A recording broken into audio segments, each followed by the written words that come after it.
live from Atlanta, GA. We hope to get Braves Padres baseball underway here at Turner Field in the not too distant future. It's a special night. Of course, we welcome David Justice back to town and honor his heroics in the 1995 World Series with a David Justice bobblehead. And the bobblehead is the item in the foreground of that shot. Hi again, friends. Chip and Joe, welcome to the ballpark. You see behind us, the tarp is on the field. It's not raining at the ballpark right now, and apparently there's cause for concern weather-wise. Yeah, there's a front moving in that they say is pretty heavy duty, so they're allowing for that. But we've got a great pitching matchup in store once we get going. James Shields for the Padres and Mike Foltynewicz for Atlanta. A couple of hard-throwing right-handers. That should be fun to see once we get underway. But we're not sure when that will be, so we're going to send it off to some rain delay programming. It's a driven feature featuring Hall of Fame skipper Bobby Cox. We'll show you that and update you from the ballpark in just a little while.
Grilled cheese sandwiches. He loved every minute of it. The kids did as well.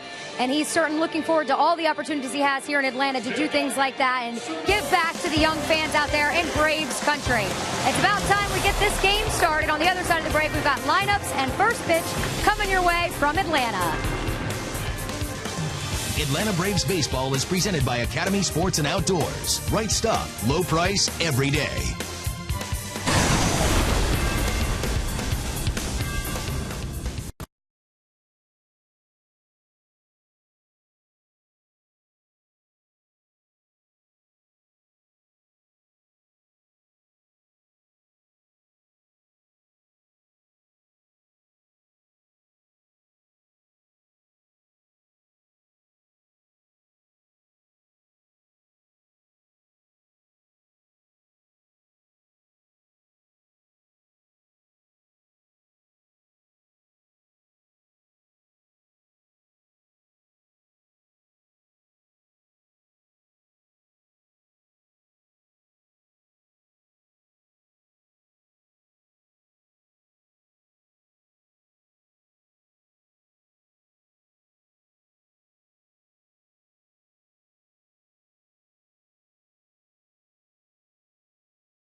Your Atlanta area Mazda dealers.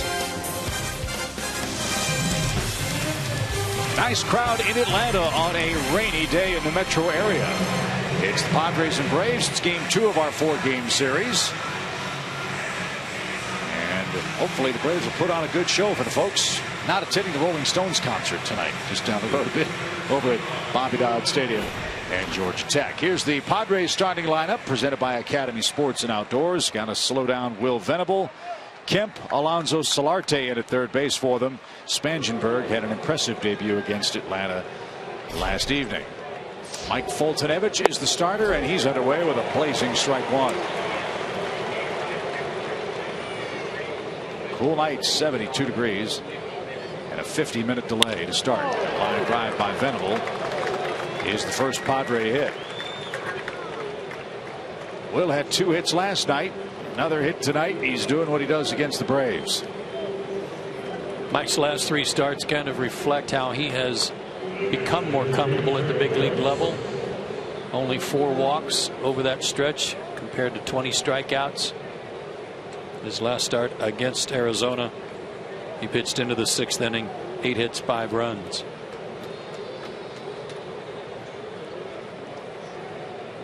Derek Norris is the Padre catcher, number 2 hitter. And he looks at a fastball low. If ever there was an inning where you want Mike to pitch well, this is the one. He's had some first inning issues from time to time this year. And you don't want to give a 7-0 starting opponent much leeway before he throws the first pitch.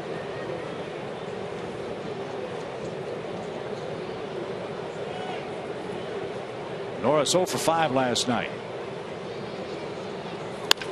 Ground ball to third. Uribe's got it. There's one. High throw, and it pulled Freeman off the bag. Venable's forced. Norris at first, 1 out. Good slide by Venable that prevented that double play from being turned. Looked like Freddie was off the bag. Braves are going to check it. Horacio Ramirez. The gang checking in the Braves locker room. Boy, that was close, wasn't it? Yep. Good call by Andy Fletcher on that, something that was just a split-second difference. Wow.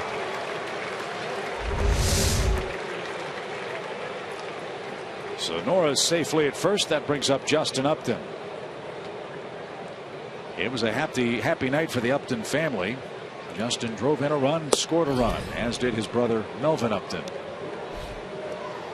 And Justin's having a dream start with the Padres. 12 homers, 38 RBIs, and hitting .291 for the year.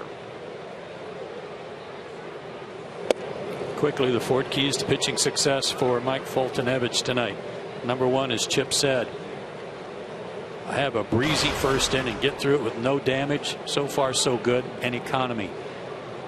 Try to limit your pitches per inning, get deep into the game. Fly ball to right, pretty well hit, but playable for Markakis, who drifts back to the edge of the track. Upton's retired, 2 down.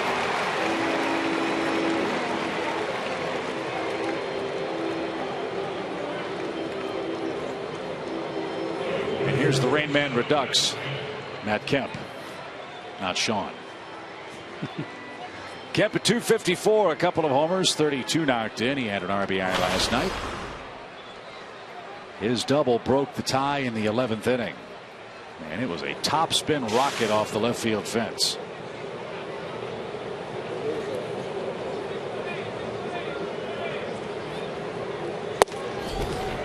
Strike 1.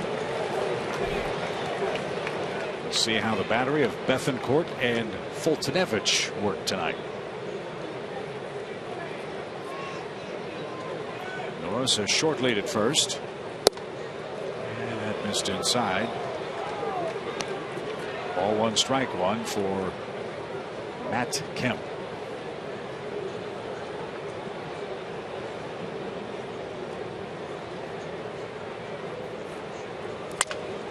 Little flare towards short, and Simmons will catch it. Kemp broke his bat, and no trouble for Foltynewicz in the opening inning. Here come the Braves to face big game James Shields.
National League East at 27-30. Freddie Gonzalez's Academy Sports and Outdoors starting 9 features a couple of former Padres at the top of the batting order. Jace Peterson and Cameron Maybin bat first and second.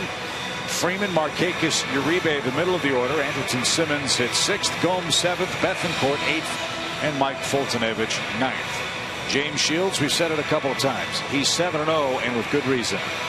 33 years old, 6'3", 215. Take a look. Since 2011, this guy has more starts than anybody in baseball, more complete games than anyone in baseball, more innings, and 7th in wins.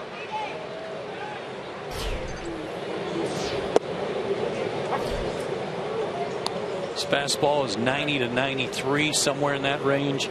Has an excellent changeup and curveball, also a slider. 4-pitch guy.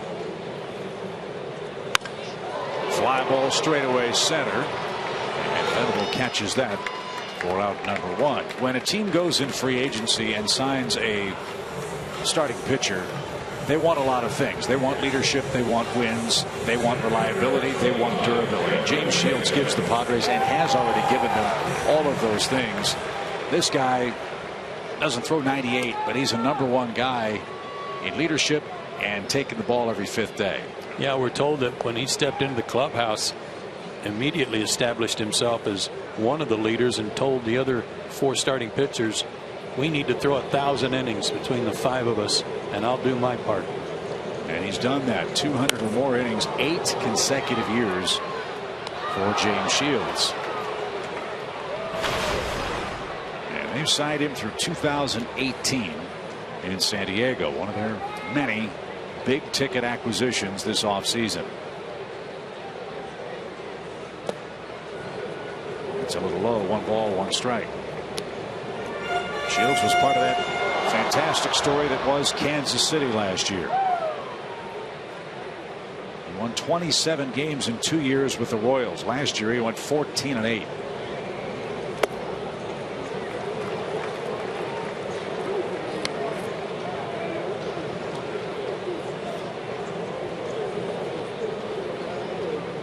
Two balls and a strike to a red-hot Cameron Maybin. He starts tonight's play at 296. And a bouncing ball towards second. And there's the second out.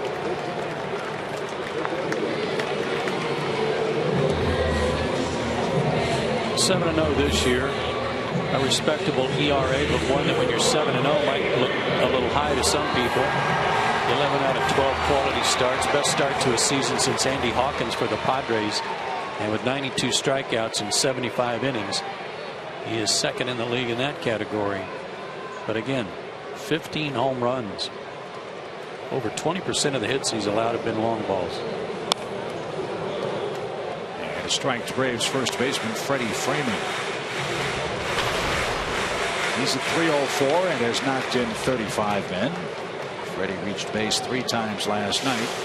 2 singles, including a run-scoring hit in the 3rd inning. So the Braves scored all their runs last night, and then Padres shut them down the rest of the way. Their bullpen's red hot right now. They have yet to give up a run on their road trip. This is the 5th game for them away from San Diego, and a pitch low to Freeman. 1 ball, 2 strikes. Left-handers have hit 8 homers off of Shields. Right-handers 7.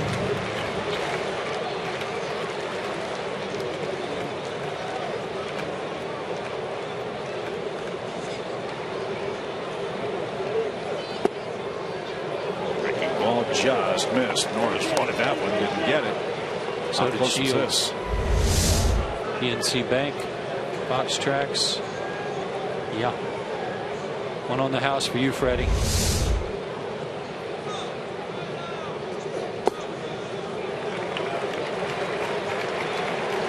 So now the count's 3-2. And on deck for Atlanta is the man that has seen James Shields the most. Of course, Markakis played with the Orioles. Shields pitched so many years with the Tampa Bay Rays. A lot of AL East matchups. And that matchup will have to wait until the 2nd inning as Shields strikes out Freeman to end the home first. We go to the 2nd, no score.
Arte and Spangenberg coming up for San Diego. Here's the Braves defensive lineup presented by CPI Security. Johnny Gomes gets the start in left this evening. Bethencourt is back behind the plate. Braves regulars are in position behind Mike Foltynewicz. Mike got out of the first inning, allowing only one hit. Big difference between Mike's first inning ERA and his earned run average the rest of the way. We'll hope that that trend continues tonight. And a blazing strike over the outside corner. Yonder Alonso, 2 hits and an RBI last night. And this one's popped up left side. Uribe gives chase. He'll have plenty of room. He had to avoid Glenn Hoffman, the Padres third base coach. He tried to set a moving screen, but Uribe was able to circle around and make the play. 1 out.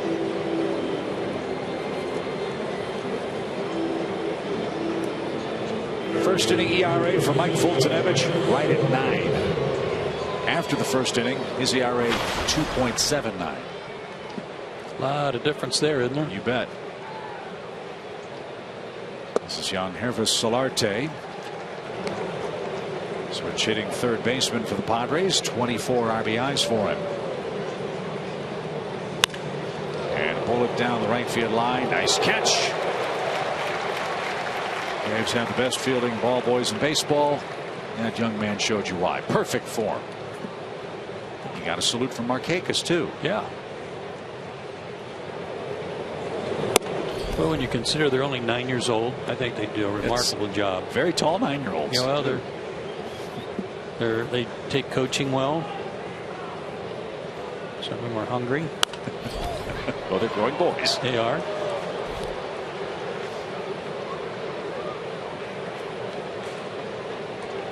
One ball, 2 strikes for Solarte. 50-minute rain delay. Actually, a 50-minute threat of rain delay tonight.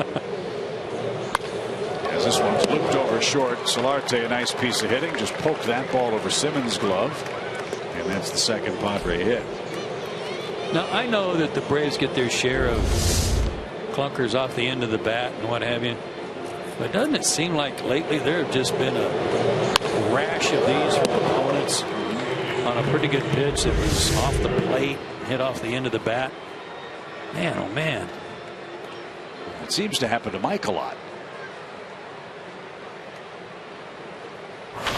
So he's back in the stretch for Corey Spangenberg. He's taken over at second base for Jed Jerko.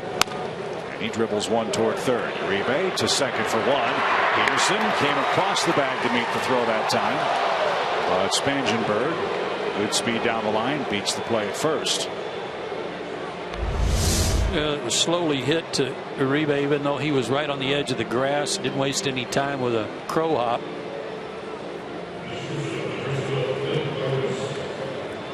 That turn at second base, good to see Chase come across the bag like that. Still a bit of a work in progress for him.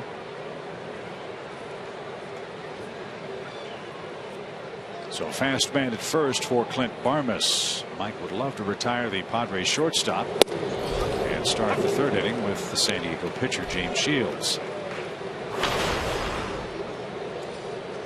Barmes is getting hot. He's got 8 hits in his last 18 at bats. He's got a very simple job on this team. Have productive outs and catch everything at short.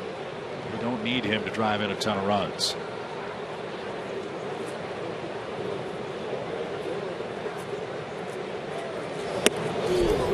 Buzz the tower high and tight. 1-1 the count.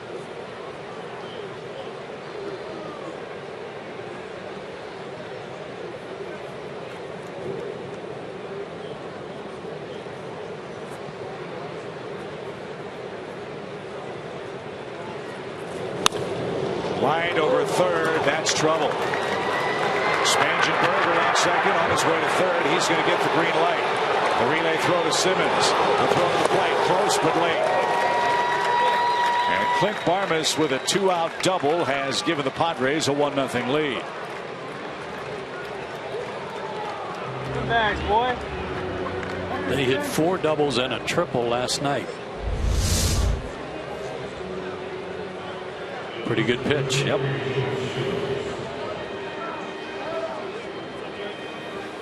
Gomes got over there as quick as he could. There's just get into the corner.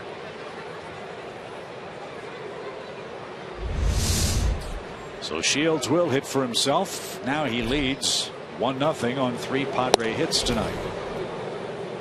James is 4 for 28 at the plate.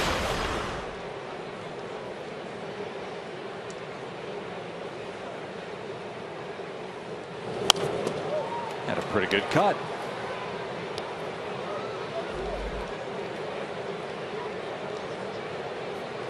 Out of Santa Clarita High School in California.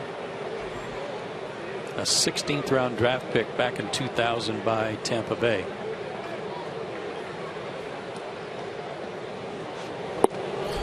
James has a baseball family. His cousin is Aaron Rowand, former Philly, former White Sox outfielder.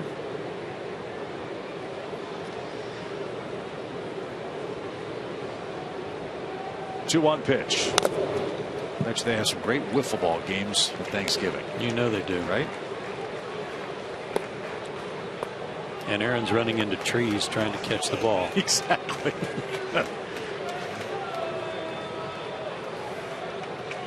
2 balls, 2 strikes. Barmes doubled home Spangenberg.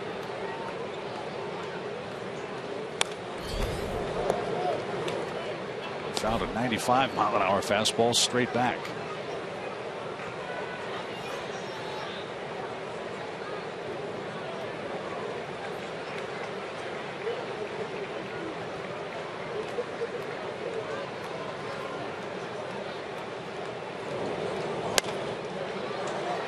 Doing a good job. Fighting off pitches. Breaking ball, fastball.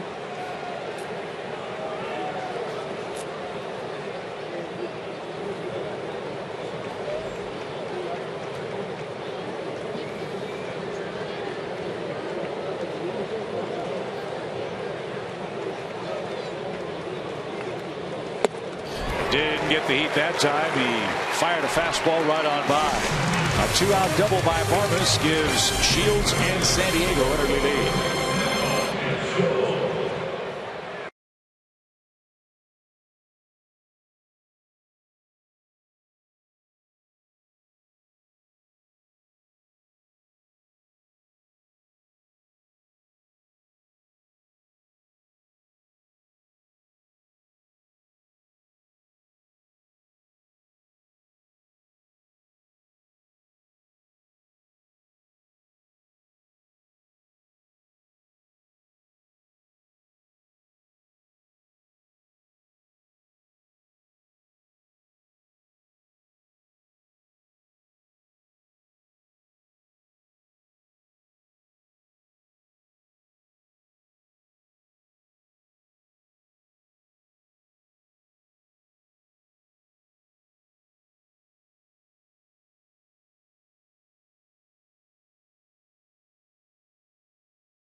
At Turner Field, a quick peek at the Padres defense presented by CPI Security. Solarte, as we told you, in at third base for Will Middlebrooks. The rest of the lineup is as we saw it last night for Buddy Black and the Padres, who are back above 500 now at 30-29, trying to chase down the Dodgers and Giants in the National League West. Nick Markakis ready to go to work. He's our Georgia Lottery hitting the jackpot. Pretty good numbers against the Padres in just 11 games. 6 RBIs, some doubles, and including postseason work against James Shields, a .311 career mark. by far the most at-bats by anyone on the team. You could probably add everybody up on the team. They wouldn't get to that many at-bats. So we'll see if Nick gets the best of James Shields here in the second. No homers, 16 RBIs at a .294 average.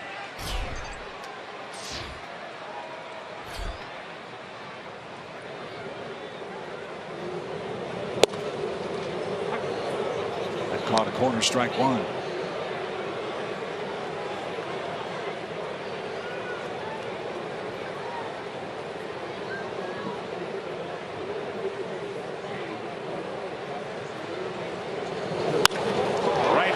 Came from. Markakis does win the first matchup tonight. A leadoff single for the Braves right fielder, the first hit of the game for Atlanta. I mean, he hit this one right on the sweet spot. Two-seamer, looked like it had a little bit of sink to it, not enough. Good start to the inning. And a hot hitter is Juan Uribe. He's riding an 8-game hitting streak.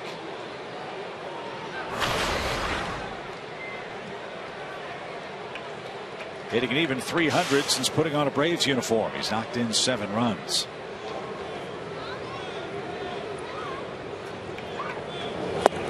It was a little late. Strike one. Shields' last start came against the Mets. Obviously a win for him since he's undefeated. 7 innings, 6 hits, 2 runs, 2 walks, 4 strikeouts.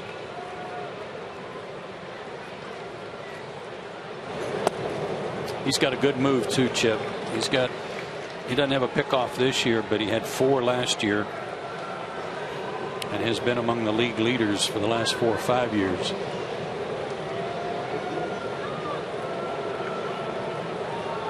And that's reflected in the lead by Markakis at first. Not a very big one.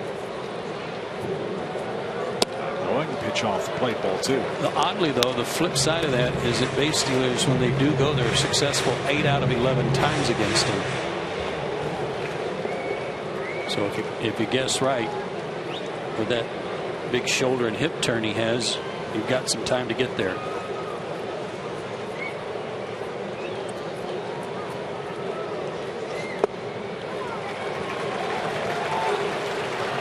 Now it's 3-1.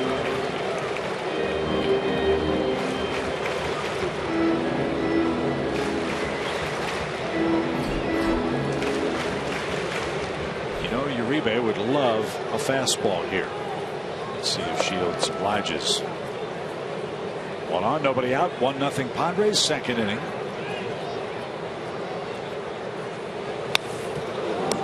It was off speed and he fouled it straight back. Yeah, it looked like a slider.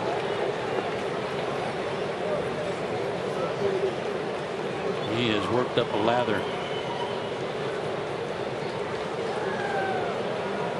It's nights like this that I would guess you start to question, why do I have this beard?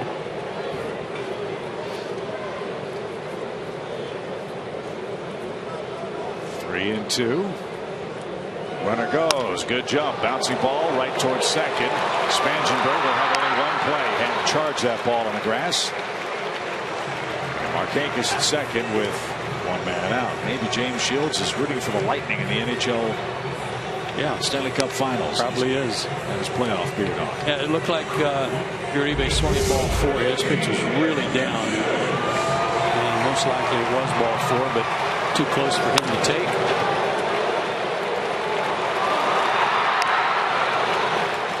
Hustling down the line, almost beat it out. Braves as a team hitting .298 this year with a runner in scoring position. Everton's at .250. And he shoots one toward right. And playable for Kemp. He makes the catch. And no chance for Markakis to tag. A strong and accurate throw to the cutoff man. 2 out. And here's Johnny Gomes.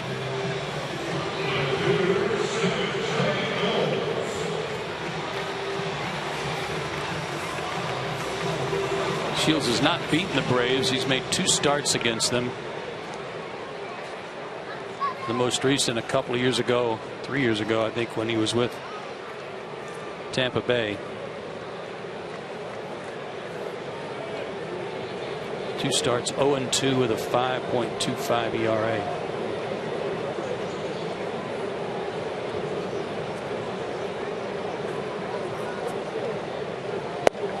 Johnny Gomes makes his 24th start of the season tonight for the Braves.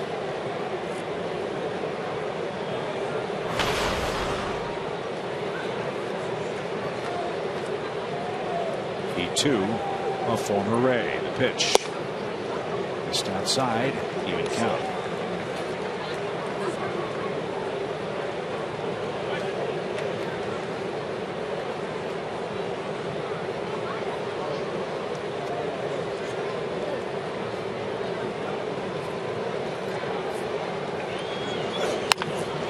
Ground ball deep short. Tricky hop. Barnes stayed with it, and his throw to first is in time. Nice play. Barnes handled a very unfriendly bounce and robs Johnny Gomes. The Braves are out of luck in the second. They get a leadoff hit and nothing else. Top of the order up to the Padres in the third. They lead by 1.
Skies clearing. It's turned out to be a lovely night. And once the sky is cleared, David Justice provided us with our Zaxby's indescribably good play. Hey, he's been throwing BP. That's all I can say. From the mound, from the top of the mound. Right there. Pretty good hook. Yeah.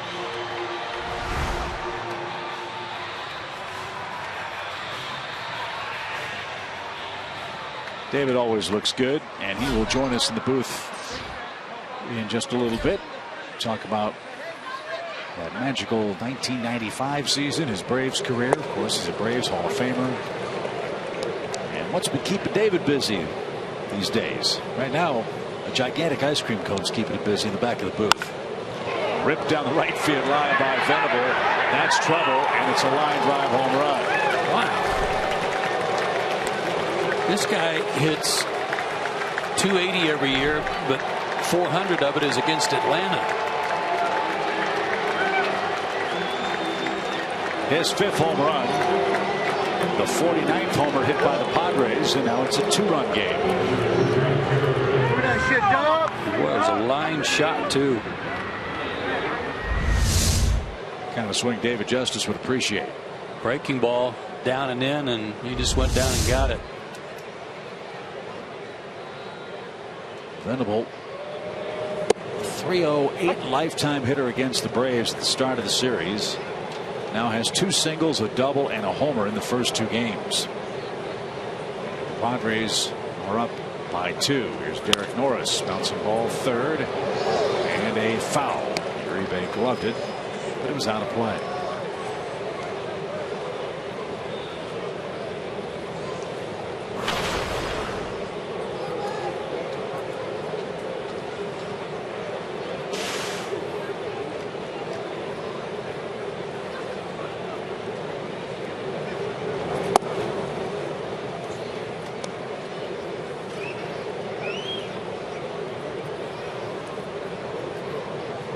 A leadoff homer in the third for Will Venable out of Princeton.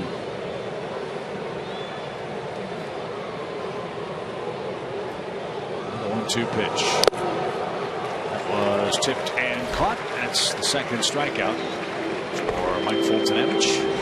One man down.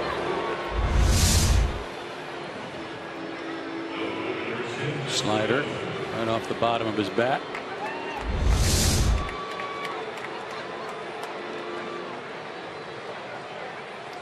A golden glow here at the ballpark.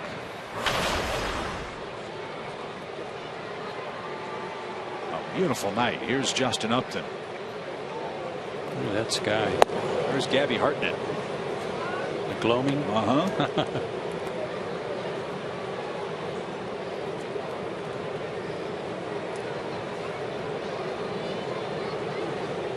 1-0 pitch. Popped up out of play. Upton in a 1-1 count. I wouldn't presume to speak for all Braves fans, but I'm sure there are a great number of them that are happy that Justin Upton is doing what he's doing. On one hand, they're sorry it's not happening with the Braves, but the economic reality is that it wasn't going to be able to meet the justifiably high contract demands that Justin Upton is going to earn after this season, and he's putting together a great year in his walk year with San Diego.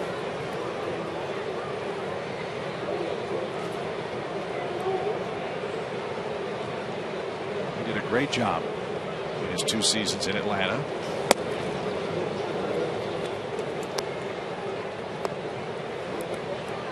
You know, I tend to think of it a little differently, Chip. I think of it as I don't think they were ready and willing to do that for Jason and what he might want, because they tried once. Pop in the shallow lane. Marquez can't get there, knocks it down and keeps it in front of him. It's a blue pit for Justin Upton. But more in the case of Justin, it was in the event, speaking as a Brave, in the event they couldn't meet what he might earn, especially with the kind of year he's having this year, rather than have him leave and only get a draft choice for him or whatever. They tried to preempt that and did a good job of doing that. So he's aboard with Kemp in the batter's box. 1 in and 1 man out. In the case of Hayward, I'll say the frustrating part, I guess the nagging part was Jason was a lifelong Brave, and after all the seasons wearing a Braves uniform, no one was really sure what kind of a player he was. Not that he didn't play hard, not that he didn't do a lot of great things defensively and at times offensively, but was he a middle of the order guy? Was he a power hitter? Was he a leadoff hitter? Don't really know. And I think the Cardinals are finding that out to a certain degree in St. Louis, as a pass ball puts Upton at second base. Yeah, it can't happen if you're Christian Bethancourt and you're the talented defender that you are claimed to be, to just have one hit you in the glove and squirt away like that, especially with 2 out, or excuse me, with a fast runner on. Now a shot to deep right. Marquez checks the fence, leaps up against the scoreboard, and makes the play to Rob Kemp.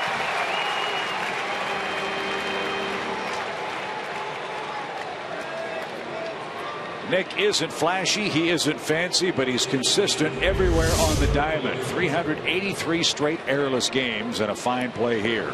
And Fulty's lucky this one stayed in the ballpark. Bell tie out over the plate. Kemp loves to get his arms extended and got robbed here on a good play by Marquez.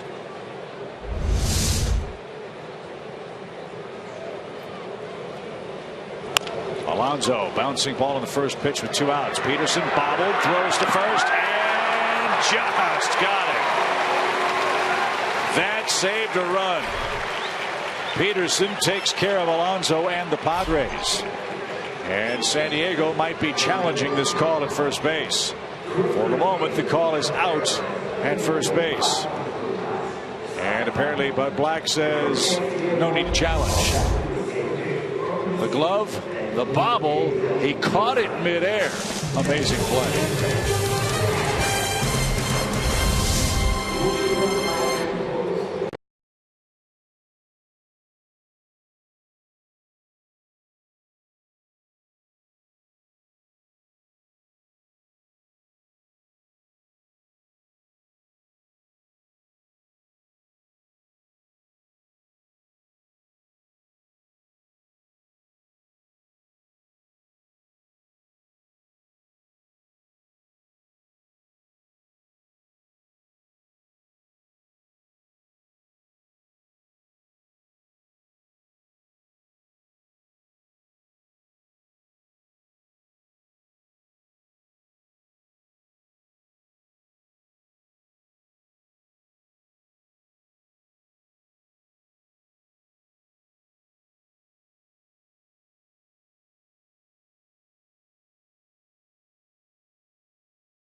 wasn't a 450-foot home run. But I knew it was enough to get over that fence. And that's why I come out jogging. And when I get to our first base, I'm just so excited because I thought that would relax our team and we would score 2, 3, 4 more runs. I never thought that'd be the only run of the game. Everywhere I go, people talk about that home run. Everybody talks about that home run in Braves country. It's hard to believe, David Justice, that was 20 years ago, man. I know, man. God, I can't believe it either. I mean, time flies. You guys still look great, though. Thanks, buddy. Yep. We're fooling them somehow. That check's in the mail. What's going on with you? Oh, man, listen, I'm out in San Diego with my 3 kids and my wife, and I've been doing a lot of coaching. I just got finished coaching 5th grade girls basketball with my daughter because, you know, she hit me with, hey, Dad, you coach my brothers, so you got to coach me. Ah, nice. So, and then I have my my little league baseball team just won a championship. Great. So it's all good, man. See, I told Chip, I told him a minute ago when we were watching the replay, be throwing out the first pitch, I said, he's been throwing BP. I can tell. Yeah, exactly. I have been. I had no doubt. I'm a little upset. I was trying to throw it down the middle, and I hit the outside corner. So we've seen our share of that in the first 2 months. So don't worry about that. Strike out of Christian Bethencourt as the 3rd inning gets underway. We'll take us back to that October night in 1995. Game 6, everything's on the line. Tommy Glavine's pitching that unbelievable game, scoreless, and you step up and bang. Well, again, it was a situation we never faced Jim Poole, and I watched Freddie's at bat, and he had thrown Freddie 3 curveballs, of which only one of them may have been a strike. So my game plan was I'm going to look fastball until I get 2 strikes because I wanted to see his curveball. You know, how high does it start? You know, how much rotation, speed. I needed a reference point. So the first pitch was fastball away, second pitch fastball away. Now I'm 1-1. You know, usually 1-1 is a curveball count. But I was willing to take a curveball for a strike, just to see what it looked like. So I stayed on the fastball, and he meant to throw it away, but he got it middle end. And you guys know I was the inside fastball type hitter. And he threw it right there, and thank the Lord I was able to get it and get it over the fence. And, man, everything else was history, you know. One of the aftermaths of that I still to this day love watching is seeing Tony Pena take his mask off and fire it off his shin guard. Upset when he knew where that ball was going, too. Yeah. In that video that we played just before we started talking with you, you knew it at contact, huh? Absolutely. I knew it. I knew it as soon as I hit it, was gone. I mean, you know, a lot of guys you talk to when that hit home runs, they know when it's gone. Now, I knew it wasn't a 450 home run, but I knew it was enough to get over the fence. And like I try to tell my son now, whether you hit it 390 or 500, they only let you run around one time. Good advice.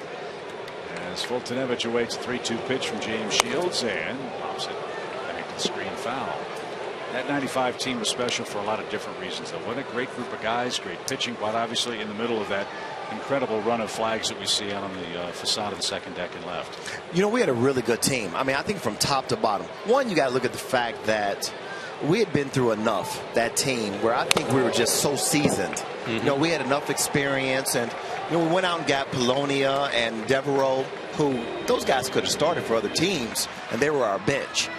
We still had Dwight Smith. And you know, our pitching staff, you know, again, one of the best pitching staffs, and you know, we had Wohlers, who I think it really was pitching with a lot of confidence, and I just think all the pieces were in place.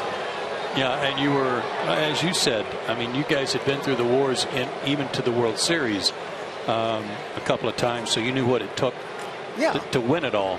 Yeah, and you know, but there was a lot of pressure though, Joe, because you know, we had lost 2 World Series already, and you know, at some point, you know, you got to win one. You don't want to go down in history as the team that was always there but never got it done. You didn't want to be, and I hate to say this because the Buffalo Bills were such a great team, but they were starting to call us the Buffalo Bills of baseball, and that was one thing that we just didn't want attached to us.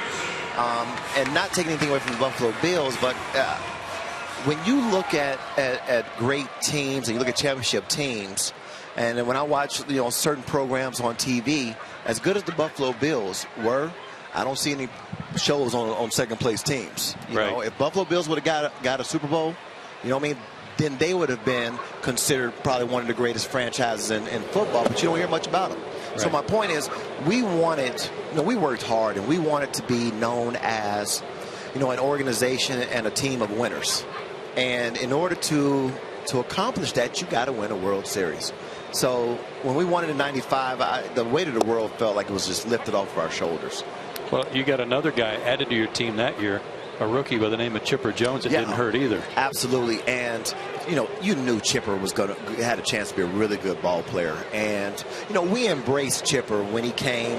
And I always saw Chipper as my little brother. And I'm so proud of the career that he had.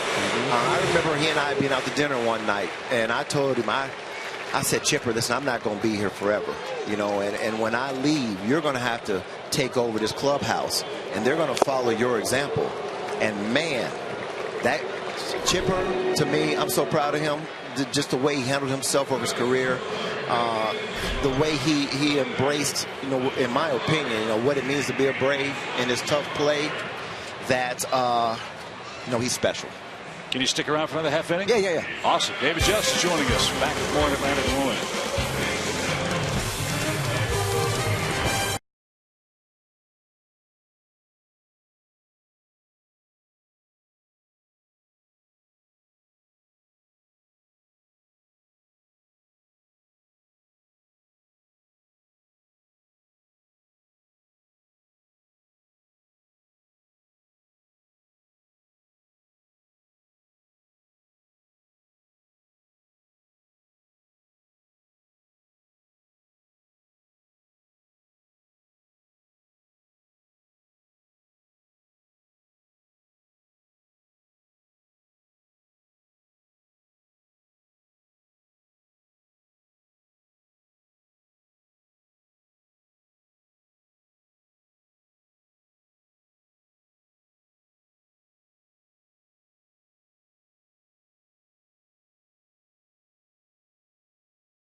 Had the best seat in the house and two of the best plays in Braves history. The Otis Nixon catch against the Pittsburgh Pirates. And then, of course, when Sid slid, look who's directing him home. How about that? Hey, listen, both those plays. Otis Nixon was unbelievable, fellas. I mean, the way he got back there and then put his foot on the wall and propelled himself those extra inches at the right time and caught that. He made it look so easy, and then he landed like it was nothing. Yeah, it was like a like it was routine. Yeah, and I almost dislocated my shoulder out there celebrating. I was so happy. It was unbelievable. And then Sid, God, I thought Sid was going to score easily, fellas. When I turned around and looked at Sid, I was calm until I saw the ball coming and I saw Sid, and he was pulling that refrigerator, and then you saw me go in panic mode, like, Sid, get down, because there's a play at home. And if that ball had hit, I think it might have been LaValliere catching. If that ball had hit him in the chest, Sid might have been out at home.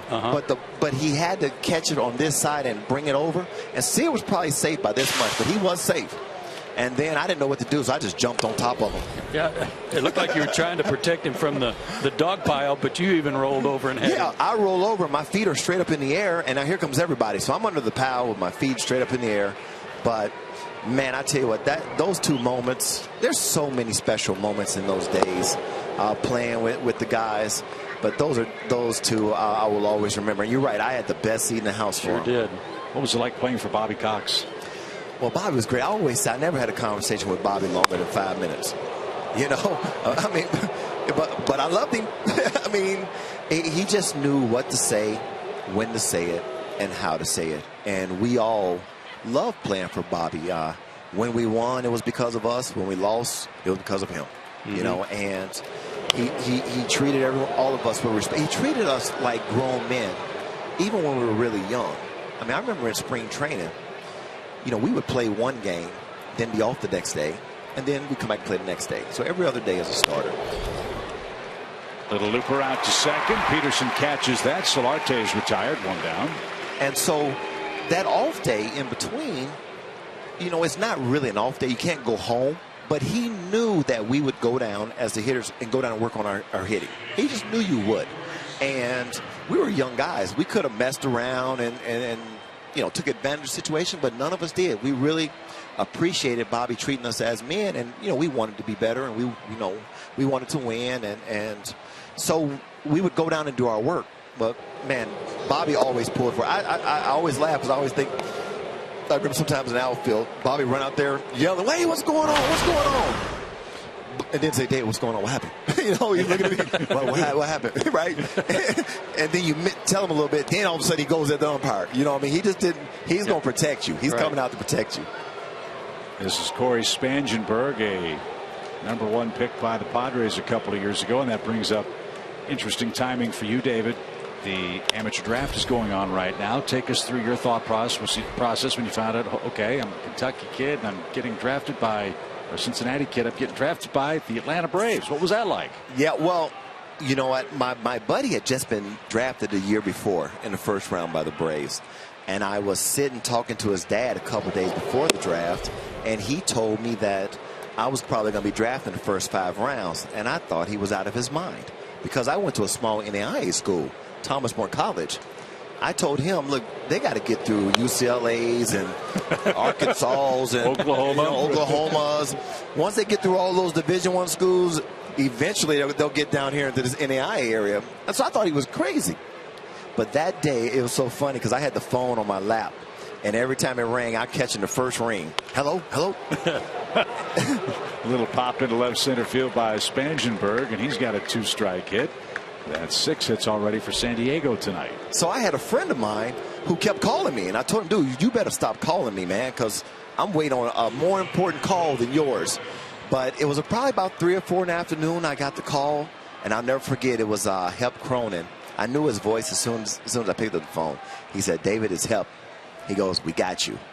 So I'd scream, hey, mama, I just got drafted. My mama screaming through the house. Then I want to know when was I drafted? It's 4 o'clock in the afternoon. And he goes, no, we got you earlier today. We got you in the 4th round. And I was like, I couldn't believe it. I just couldn't believe it. It was just unbelievable, fellas. So you're drafted. Yep. So then they bring us down to Atlanta. I think the first 10 rounds, they put us in the Braves uniform. That's exciting. But they put me at first base. And I played outfield in college and pitched, but they put me at first base, and I was killing the third baseman with lasers. I had a whole month of my arm was loose.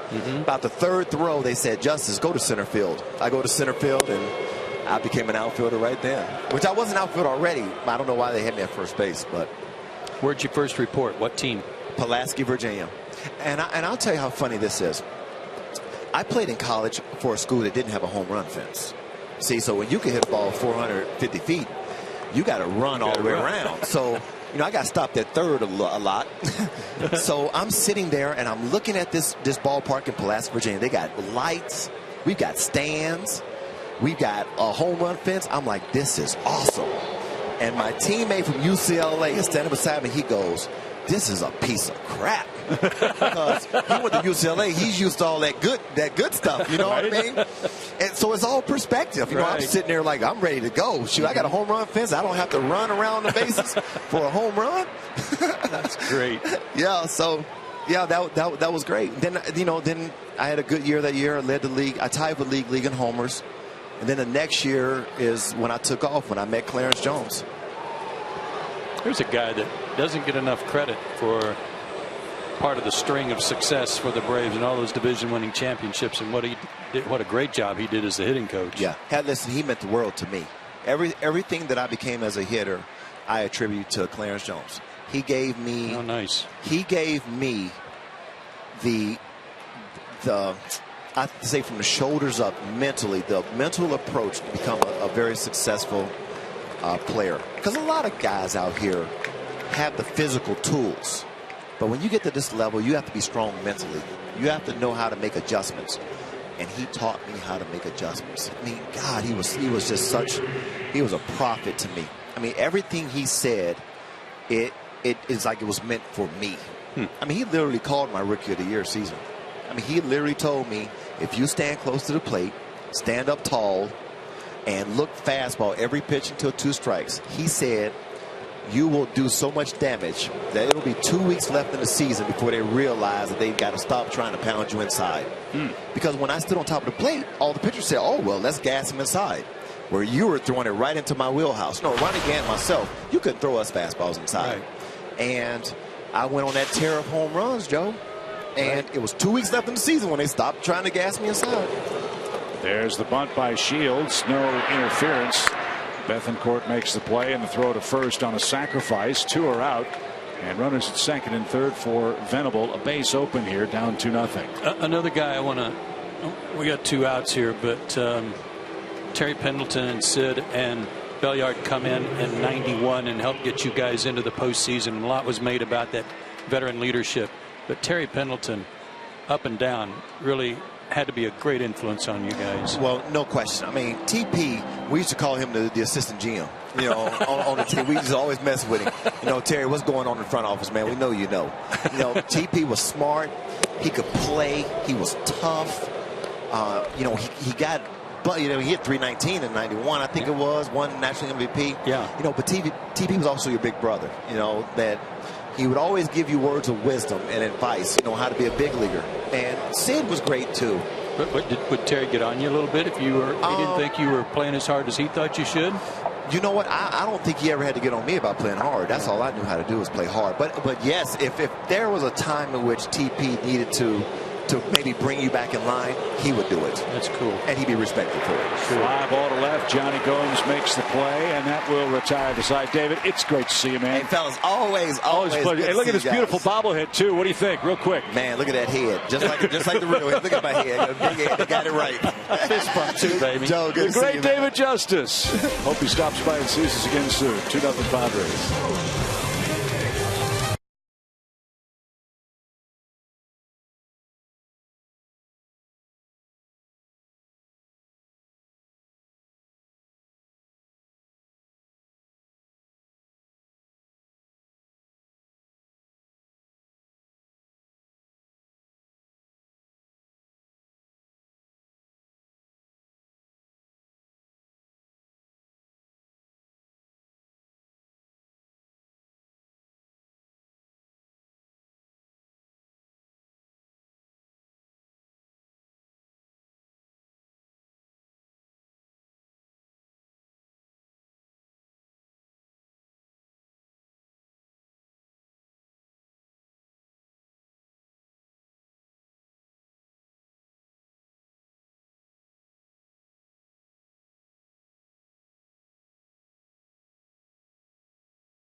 They have 1 hit through their first 3 turns up. Kids have their game faces and the bobbleheads on. Yeah, bobblehead kids are killing me. It's awesome. And thanks to David Justice. Well, he's always been one of my favorites, and he's always been one of my favorites not just because he was such a tremendous player, but because he always has that terrific, happy attitude, happy to see you, tells you some good stories, big smile on his face.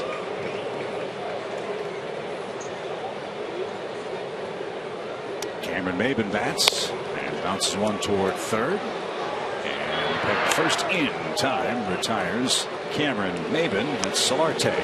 So far, not too many hard hit balls off James Shields. The only really well hit ball was that base hit up the middle by Markakis. Everything else has kind of been off the handle or off the end. Well, right now he's winning a game in a rather unconventional way for him. By that I mean not a lot of runs. They score over 7 a game for him. He's leading tonight by just 2. Here's Freddie Freeman, who struck out in the Braves first. And that's inside. 1 ball, no strikes. 9 o'clock in Atlanta. We're in the home fourth. A 50-minute delay at the start of our second game with San Diego. And into the shift. Spangenberg loads up and got him. 2 out.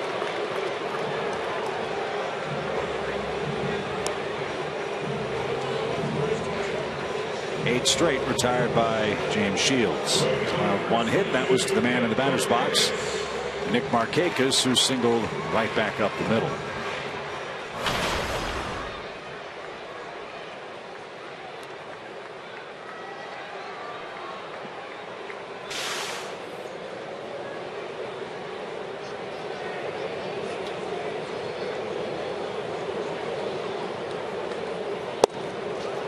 And a strike for Nick Markakis. James Shields has always been a guy that'll pitch inside. He's hit 5 batters already this year. He always has a high hit batter total. Up the middle, Markakis has both Atlanta hits.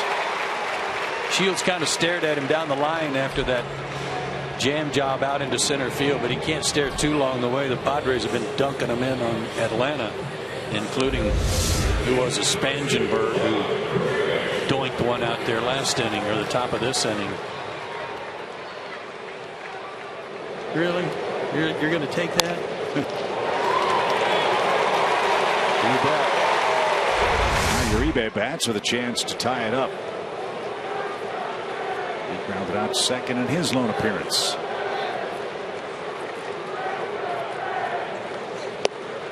And a slider strike.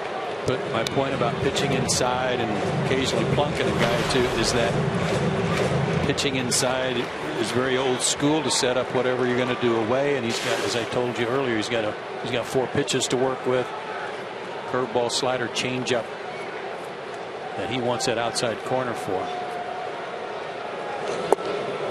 And there's that inside pitch. Let's see if he does set something up outside now.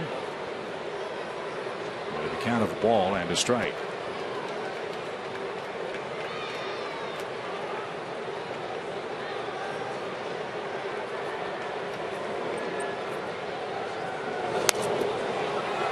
Stayed inside. Tied him up. Norris behind the plate. Different bit of finger polish. Many catchers we see use the bright yellow. He's gone with the neon orange. It matched the sunset. Well, the Padres used to have a little orange working in their uni. Yes, they did. 1-2 pitch is in the dirt.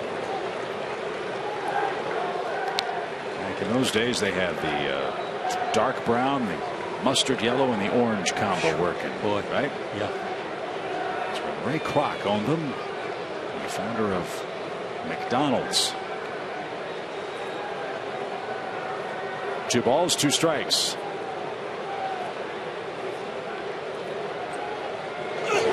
And a swing and a miss. Shields sold that changeup. He grunted as he turned it loose. And that takes care of Atlanta in the home 4th inning. 2-0 San Diego.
get us from city to city. The Braves and Padres play 2 more games here in Atlanta. Then we're off to New York and Boston. And we look forward to seeing Mac Honey and his wonderful flight crew on our Delta charter Thursday evening. See if Fulte can have an easy 5th. He's yet to record a 1-2-3 inning tonight. He's walked only 1 man, but he's given up 2 runs, 6 hits. The only thing about riding with Mac to New York is we have to suffer through every time we go up there that rendition, his rendition of New York, New York. Yeah. Singing it to the whole plane. Well, you remember when Tommy was here, Tom Glavine, here's the pitch. He said Mac might be working on his emoticons on the cell phone, so figuring out which one. I'd rather see that than listen to that song again. Yeah. He sings it like Tony Bennett. That's what's so confusing. You know, he starts spreading the news. It sounds like he's spreading something else. Well, that'd be old news if it's Mac doing it. 1 ball, 2 strikes. To Derek Norris, is off to a great start in his first season with the Padres. Already 35 RBIs. He had 55 last year with Oakland. Sharply hit and past Uribe to left field. That's 7 San Diego hits. Yeah, I'll say this for Fultonevich. He's getting knocked around a little bit. He's given up some hard hit balls, including the home run, but he's really limited the damage to just 2 runs. And that appeared to be a slider that wasn't an awful pitch. Just the fact that it had the middle of the plate.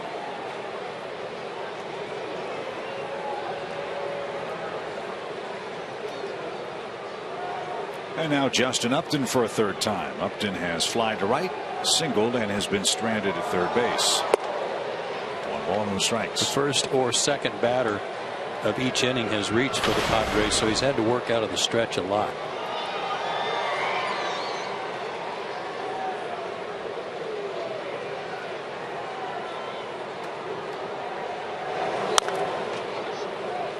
Pulled foul.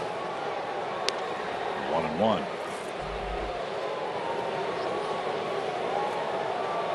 The Nationals are in New York to play the Yankees. That one's tied 1-1. Tanaka versus Scherzer. In the Bronx, the Mets are losing 5-0 at home to the Giants. Good pitch. 1-2 to Upton. Throw back to first. Back safely is Norris. Giancarlo Stanton's hit 2 homers tonight for Miami. So that gives him 21. Bryce Harper with 20. Miami's at Toronto. And leading there 3-2 in the 8th. 1 ball, 2 strikes. And swing, close pitch. Check, check, check. Waiting for the umpire to do it. The umpire is not going to respond until Jerry Neal's asked. Now he asks. Come on, Jerry. Crying out loud. Got to get an invitation. Ball was in. The question is whether or not Upton swung. He swung at that one. And back-to-back singles begins San Diego's 5th. Another off-speed pitch.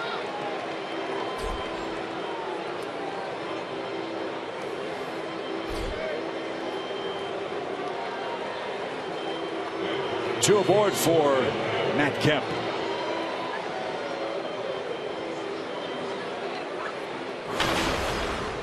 Knock on wood, Kemp has not been hitting home runs, but he's been hitting the ball awfully hard in this series. And he's hitting the ball in the air. You need a ground ball here. You need something down in the zone, maybe get over the top of it. Even so, even then, he's tough to double up.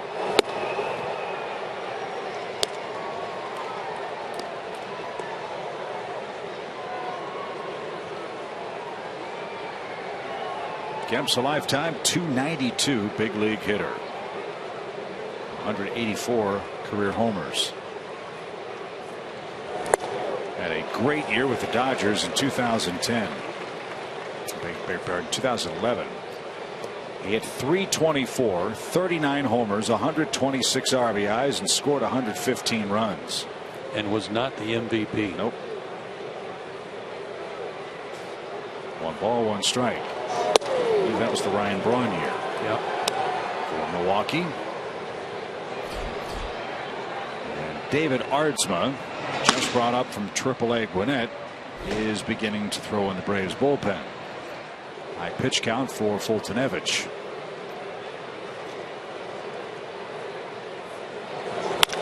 There's the double play ball. 1 there, and an easy flip to first. Needed that. You bet. Norris at third. Kemp's doubled up. They give him a steady diet of hard stuff inside, and got one that wasn't quite so far inside that he would offer, but he didn't get the barrel on it. He got jammed. Hit it hard enough that the Braves were able to double up Kemp, who's a fast runner.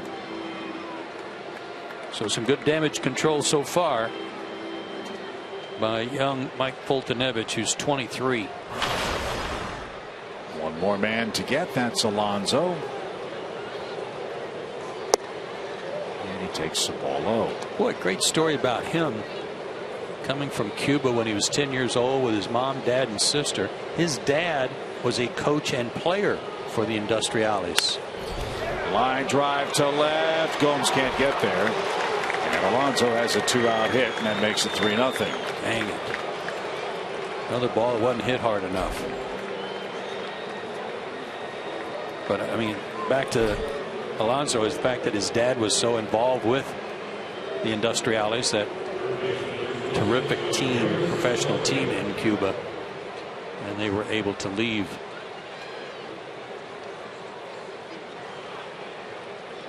So a big 2-out hit makes it a 3-run San Diego game. Speaking of Cuba, Rob Manfred, the commissioner of baseball, spoke a couple of weeks ago about the possibility of, as soon as next spring, there being spring training exhibition games in Cuba.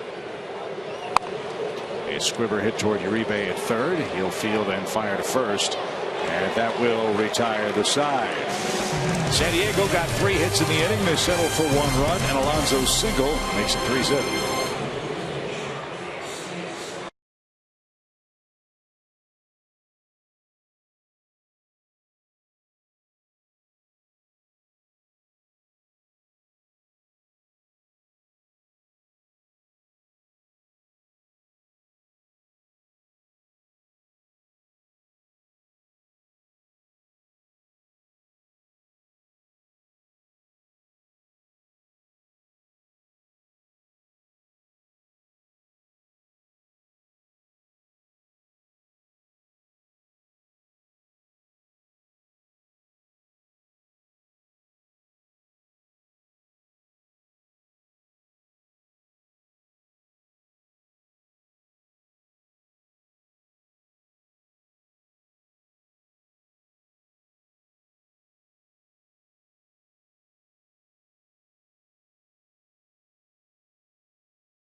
The Braves added a veteran arm to their bullpen today. David Aardsma has veteran experience dating back to 2004. The last time he pitched in the big leagues, though, 2013 with the Mets. Most recently, he was with the Dodgers, AAA, Oklahoma City, where he said he's been able to make some adjustments, work on his stuff, work on his mechanics, and really get some good numbers going. He's hoping to bring that to Atlanta this season, and he's clearly very excited to be back in the major leagues. As we take a look at a tweet he posted just 3 days ago on his way to Atlanta at Atlanta Airport. Hashtag have arm, will travel. I guess that's all you need, guys, huh?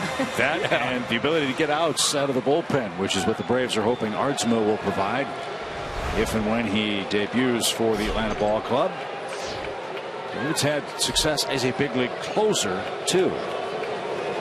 So a ton of opportunities and saves when he was in Seattle. Correct. So it's a 3-run San Diego game now for James Shields. He's got Simmons, Gomes, and Bethancourt due up for Atlanta. Pitcher spot due 4th, and the Braves bullpen's working.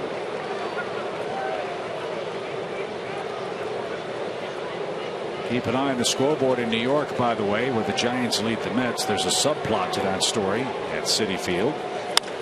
As a shot toward right center is going to drop for Anderson Simmons.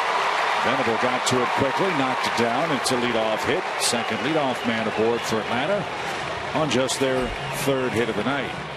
Chris Heston is pitching for the San Francisco Giants. Pretty good pitch there. Sharp breaking short slider there by James Shields. Good piece of hitting by Andrelton. And Chris Heston is no-hitting the Mets through 7 innings.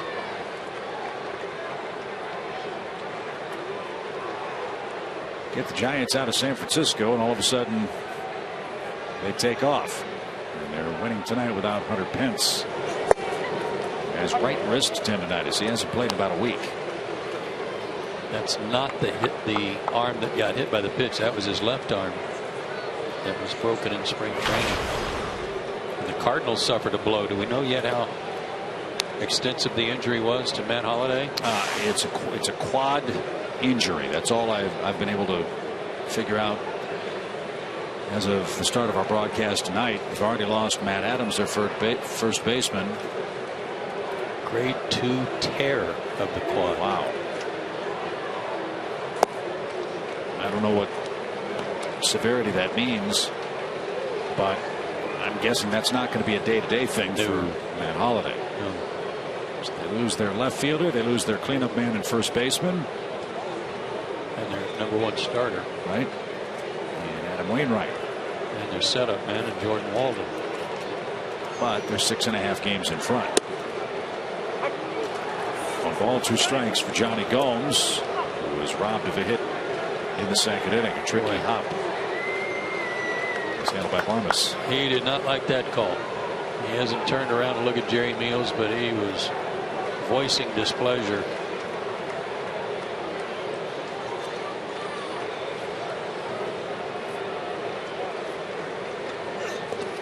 And swung at that ball that bounced at the plate, and Gomes will head back to the dugout. That's 5 strikeouts for Shields. 1 on, 1 out in the Braves' 5th. See, that's a real aggravating issue there when you're walking back to the dugout. You've swung at a bad pitch to strike out, but it really ought to be, at least in your mind, the 2nd strike. So it ought to be 2-2.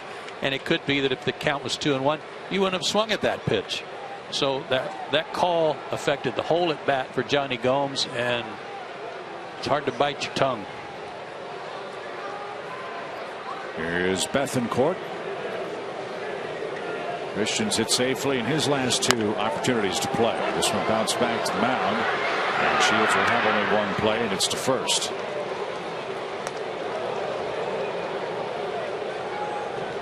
So 2 are out. Andrelton almost had the same trick turned on him. Alonso threw behind him at second base, and he's smiling over at the Padre first baseman. So Fultonevich will go ahead and hit. Simmons was watching him.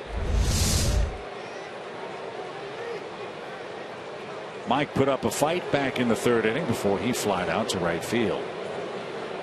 He's driven in 3 runs. Why not drive in another right here?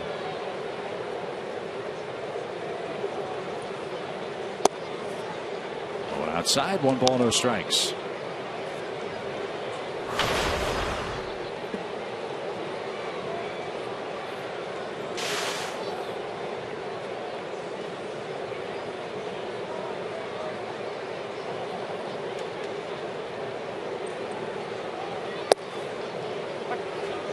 That's an even count.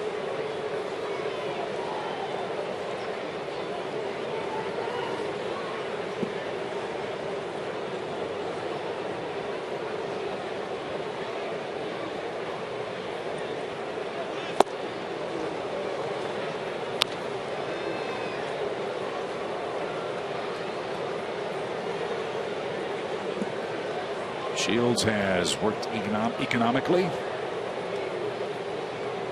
His 64th pitch comes with a 1-2 count. Didn't like that one. 2-2. Yankees have jumped all over Washington now. That's 4-1 in the 7th. And Tanaka and Scherzer are the pitchers in New York. The Yankees lead the AL East and have won 6 straight games. And a swing and a miss will retire the side. That's 6 strikeouts for James Shields. Atlanta gets a leadoff single and nothing else. We go to the 6th.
AT&T Uverse, Delta Airlines, and your local Ford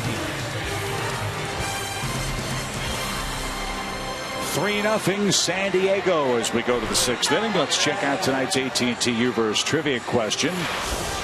Over the last 10 years, who's the only pitcher with more innings pitched than James Shields? Over a 10-year period. Having a little trouble with that glove, huh? Maybe Tim Hudson. Maybe a good guess. CC Sabathia. Yeah. A.J. Burnett. Fly ball foul by Spangenberg to the left side. Strike 1.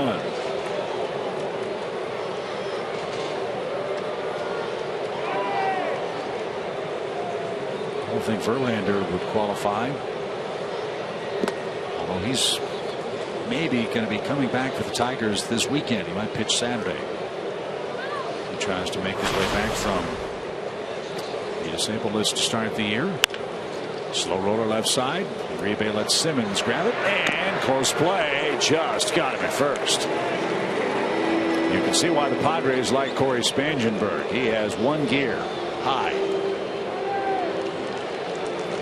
He's slowing down back to the dugout, but getting the sign from his manager to come on back.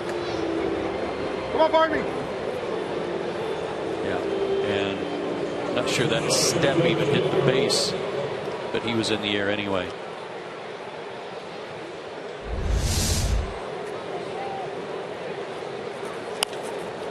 Popped up by Barmes behind the plate. Bethencourt gives chase and won't have a play. Count is 0-1 to the San Diego shortstop Clint Barmes, who doubled home the game's first run with 2 outs in the 2nd inning. This is a weird game. It's just a very odd game for Foltynewicz in this regard. He's given up 9 hits, 3 runs, and there have been some hard hit balls, no doubt. But the rest of it has been weak. And I don't just mean routine, I mean weak. Johnny Gomes in left. Barnes is the second out. He only has 2 strikeouts. One of those was the pitcher. So it's kind of an odd game. Yep. And I think he's recognizing that too. But if you're looking for a silver lining, it's the fact that he's been able to pitch out of trouble most of this start tonight. Well, and I'm glad he hit for himself there and stayed in the game. Strike to Shields, 0-1. He has struck out and sacrificed. Top of the order is coming up in the Braves' 6th. Right back where it came from, and James Shields has a 2-out single. Got another guess on the trivia too, by the way. It's a guy that we always overlook, and he pitches in Toronto and is pitching tonight. Mark Burley, our guy. I mean, our go-to guy. This one right back through the box. You know why they call it a box? No.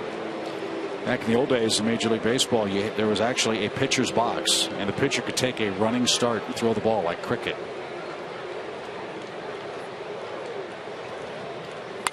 Fly ball toward left. Gomes on the run, still going, dives, can't get it. That's up against the fence. Venable's got an extra base hit. Shields will score standing up, and San Diego leads by 4. Johnny kept going and never got there. Well, that's twice they've done that. They did it in the 2nd inning on a ball in the left field corner. It was Cameron Maven on that. He was shading him toward left, and he didn't go after that. Well, it was a long way from him. That's why. The only guy who had a chance was Johnny.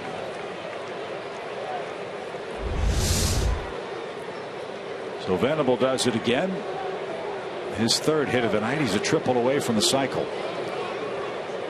And the Padres with 11 hits lead 4-0.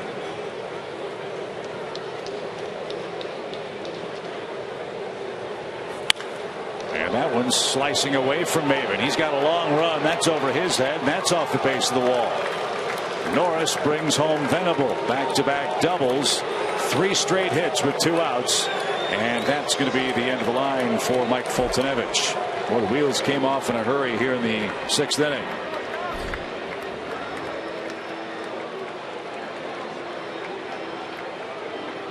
So it's a 5-0 San Diego ball game. Fultonevich departs after 96 pitches. Justin Upton's coming up for the Padres, and David Aardsma set to make his Braves debut.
San Diego breaks the game open with a 2-run 6th inning. 3 hits, all have come with 2 outs. That's chased Mike Fultonevich, and we welcome to the Braves right-hander David Aardsma, who becomes the 17th relief pitcher to work for the Braves this year. 9th year now in the big leagues. 298 games at the big league level. 69 saves, 4.3 ERA, low batting average. However, last time he pitched in a big league game was September of 2013 with the Mets. So here he is back in the big leagues with a great opportunity. You bet. And the first man he'll face is Justin Upton, who calls timeout.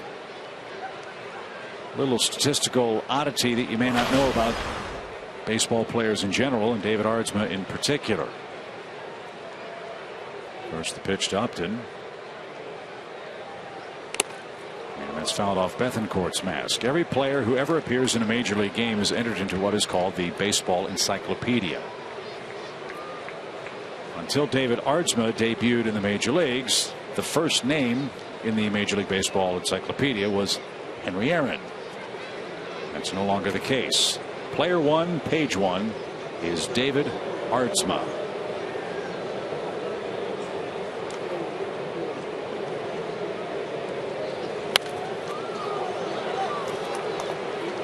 He's quickly ahead of Justin Upton. It's 0-2. He had an opt-out clause with his contract with the Dodgers, was pitching at Oklahoma City, which is the new AAA franchise of the Dodgers.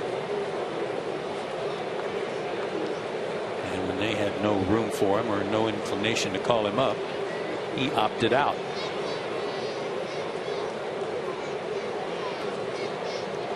Cody Martin was sent back to AAA to make room for Aardsma, who will have his successful debut.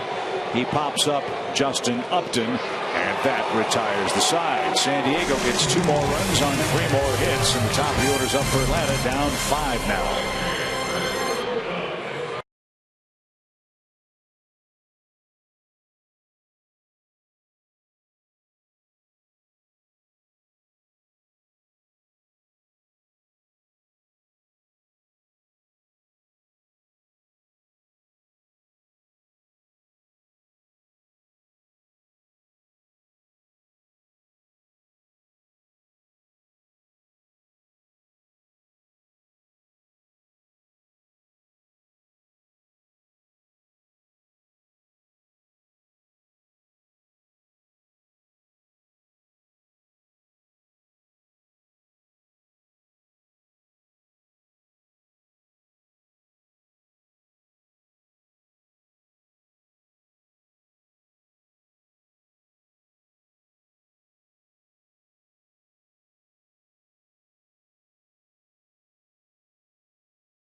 About that's some Mike Ivey, Dave Winfield, Randy Jones, looking Bavacqua.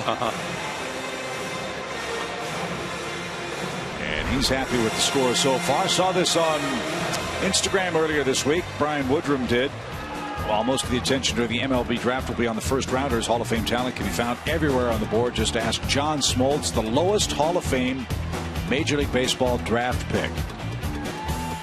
574th overall selection. Now then, there's a side story to that. Chase Peterson hits the first pitch down the left field line. That's a fair ball. And he's on his way to second. The throw airmails everybody. And it's an easy stand-up 2-base hit. All right. Another leadoff man on. Something parlay that into a big inning. No, John Smoltz, as you watch that again, had pretty much let everybody know that he was going to Michigan State. It was a well-known fact he was going to go there. He would tell you to play basketball and baseball and football and tennis and swim and lacrosse and whatever else he wanted to do. However, major league teams decided, no, well, we're not going to draft him very high. If that's the case, take a chance of wasting a draft pick. So that's why the Tigers took a chance on him at 22. And then after a long and furious negotiation of what he should have gotten had he been drafted where he should have been drafted, the Tigers signed him. Which thus. Sharply hit. Nice play. Solarte at third, and the throw to first robs Maven.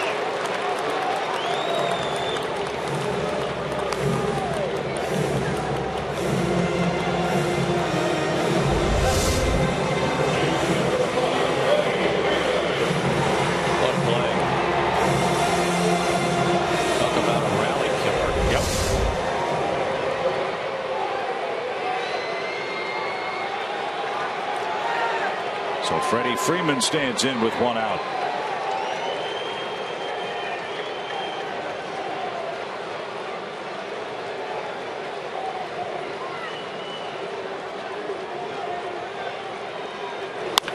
He hits it into the shift again. A sinking line drive, and it's trapped. The ball trapped. Now the throw to third is high. Shields backed it up. Kemp tried to sell it right. He thought he caught it. He's looking up at the Jumbotron scoreboard to see if he did or how close he came. Pretty clearly, you see the ball bounce into his glove. And then James Shields, who wasn't sure if he was going to unleash it or not, was kind of soft pedaling it over there toward third, and then had to hustle to save that. So the Braves have their first serious threat. First and third for the Braves. First time they've had a runner to third base in the ball game.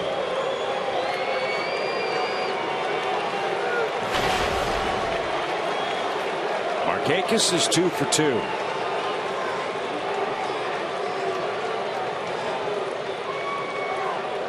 Atlanta having better luck the third time through the order against James Shields. Breaking ball a strike. Chris Heston, by the way, his no-hitter is through 8 for the Giants. They're leading the Mets 5-0 in the ninth.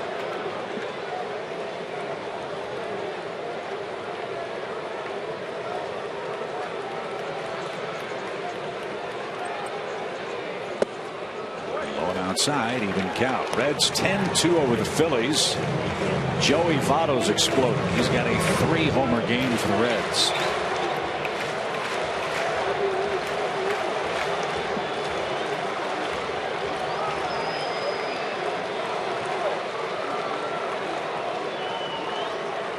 Shields finally has one to his liking.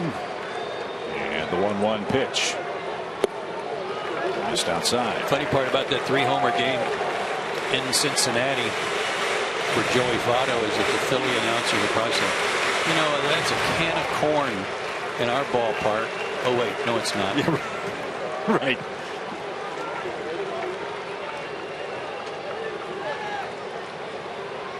Two balls and a strike.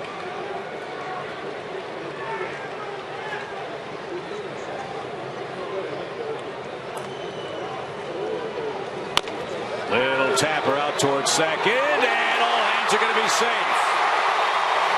Spangenberg charged, played it to the backhand, it popped out of his glove. Peterson scores. Freeman safe at second. Markakis is aboard on an error. Atlanta has scored its first run. That might have been a case where the young second baseman was trying to pull off a miracle play here. He wanted to backhand it, tag Freeman, and then get a double play and get out of the inning. And got nothing. To score that an error. And Markakis will be given an RBI on the play. You can't assume a double play there. Peterson scores the first Braves run. Now Uribe a chance to make it very interesting. He has grounded out and struck out. And Shields missed outside. Same kind of pitch from Shields there that retired Uribe in the fourth. We could hear him grunt. Yeah. Like he's throwing a 95-mile-an-hour fastball through an 87-mile-an-hour changeup. Sounds a lot like Jason Grilli when he's pitching out of the Braves bullpen.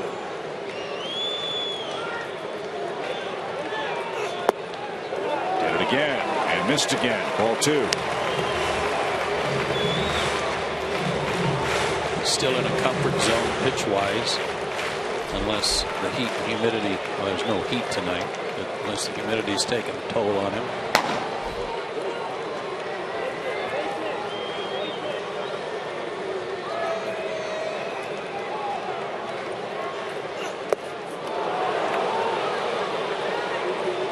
As a hitter, can you hear that sound? Oh, sure. I know we can't up here, but yeah. Are you that locked in that it's blocked out? You can, but by the time the ball is on its way and that sound gets to you, I don't know that it has that much of an impact on you.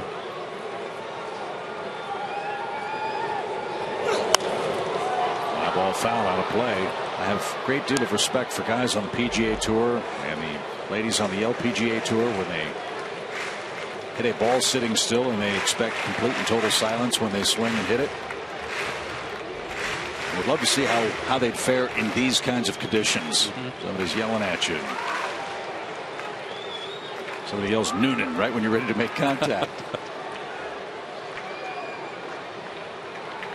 2 on 1 out. 2 balls 2 strikes. Popped it up behind third. Barmas long run still going, slowing, and couldn't get there.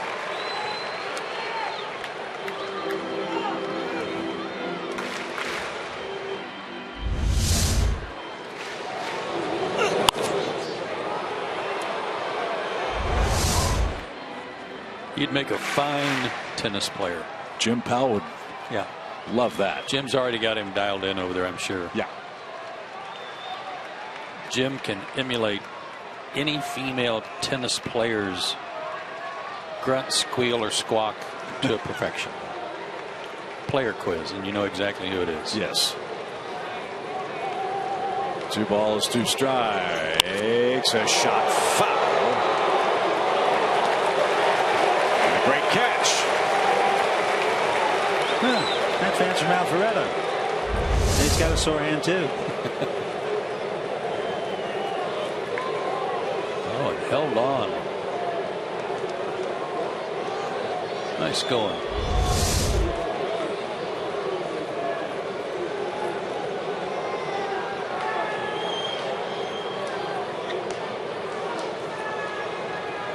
Two balls 2 strikes. Sharply hit, and he missed a double by a foot. It caused me to when it went foul.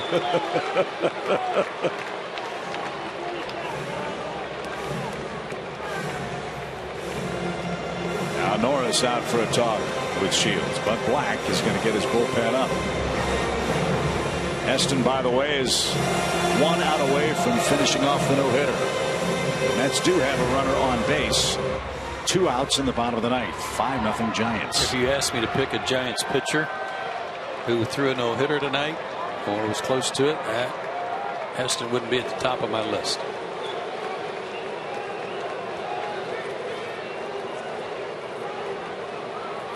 Hope he gets it. 2-2 pitch. In the dirt. Norris couldn't block it. Throw to third is late. And Markakis moves up too. That takes away a double play chance. Now a hit could score 2 more Atlanta runs. Wild pitch. Change up, turned it over, skipped it off the beveled edge of the plate, and Norris couldn't contain it. Good read by Freeman to break on the ball in the dirt. A lot different setup now for Urbina to get 1 or 2 in.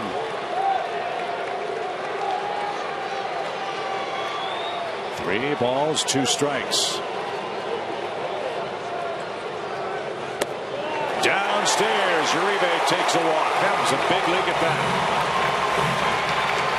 And now Darren Balsley, the San Diego pitching coach, will make a visit. And as the Padres talk it over, congratulations to Chris Heston. He has no-hit the Mets tonight. That'll be the highlight on Fox Sports 1 after our ball game tonight.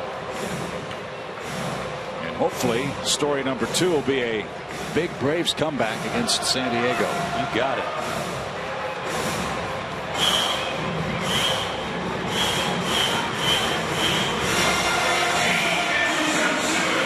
So here's Simmons.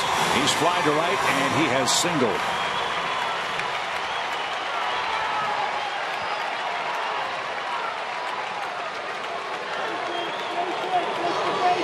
Who's in trouble? It's not Andrelton.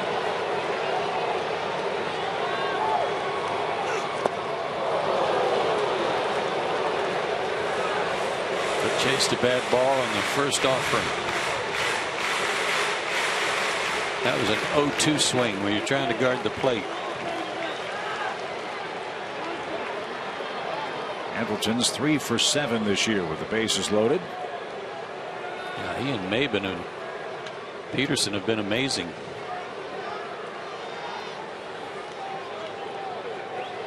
Andrelton, the 6th Brave to bat in the inning.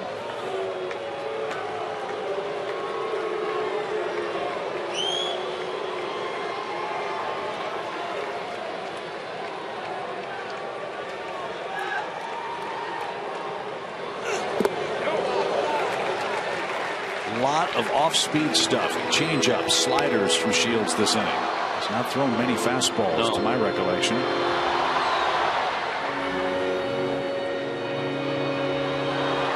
And he wants a ground ball here. He wants a chance for a double play. So Andrelton, with just 1 strike on him, can afford to look for something off speed if he wants. And that is a danger with Andrelton Simmons.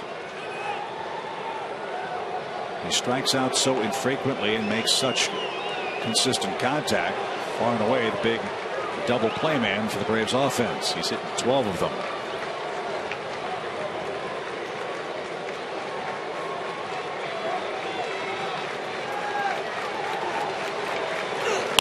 Sharply hit. That one's fair. 2 are going to score. Uribe around second. He's on his way to third. Bo Porter's going to chase him around. Relay throw is going to be in time.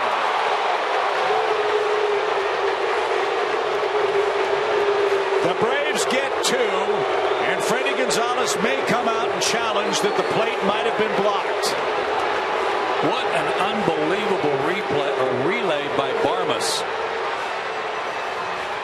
Uribe used a 93-foot slide, meaning his feet were already by home plate.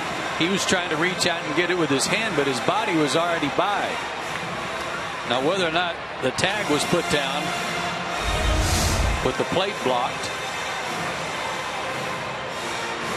Oh, I don't think he's out anyway. I think he got his hand in. Arm.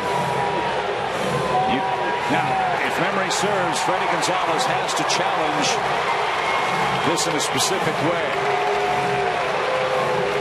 If you challenge that the plate was blocked, you get both the plate blocking or if the hand got in first. If you only challenge that he got his hand in first, you can't call that is correct that the plate was blocked. So I'm sure that's what Freddie is going to do here. He gets 2 challenges for the price of 1, if you will. Yeah, but he was safe.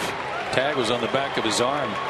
But that relay from Barmas was just crazy how quick it was. Upton gave him a good feed. And that wasn't even, it was kind of out away from him, and he brought it back to his body and got rid of it. The fans are looking at the replay from high home that appeared to show Uribe's hand touched the plate before the tag. It also appeared that Norris had the plate blocked. But this one's going to New York, and the difference is a 2-run or a 1-run game. Right there. And the tag on the back of the arm.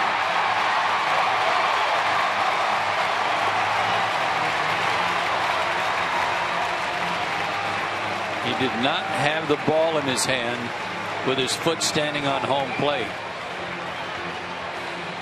So he was safe, and he had the plate covered without the baseball.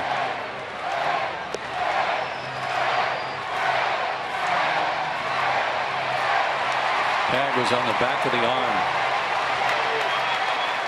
So it was a breaking ball that Andrelton hit and kept fair. So he was probably looking for that after having seen so many already this inning from James Shields.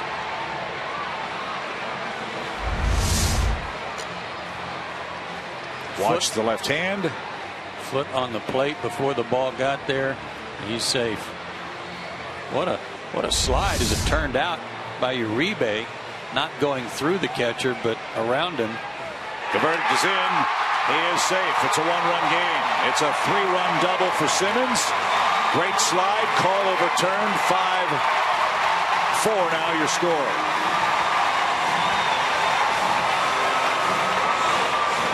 Excellent camera work by our crew in Atlanta. Nice job, fellas.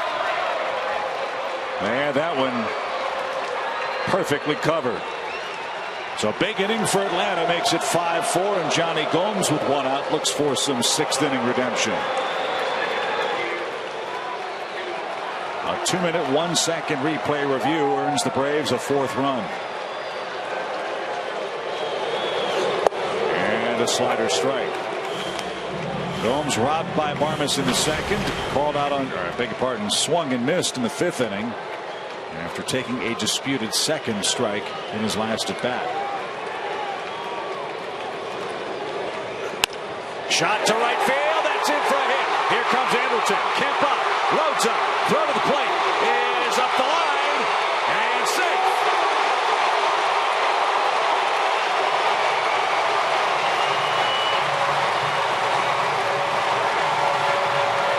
Norris somehow held on to that ball, and Simmons ruled safe at the plate. And redemption does come for Johnny Gomes. He ties it with a single here in the 6th inning, and San Diego now might challenge this call at the plate. Well, he was not blocking the plate this time. He had to come out and get this baseball airmailed to him, and he caught it. Andrelton hit him all at the same time, but Andrelton hit the leg, and the tag went to the back. Right there, he got him on the back, but I think the foot was already across. There's the contact, the tag, and the foot. You're right, across the bag, and Norris was shaken up on that play. Well, I can't believe Andrelton wasn't. Andrelton Simmons might be the worst slider I've ever seen.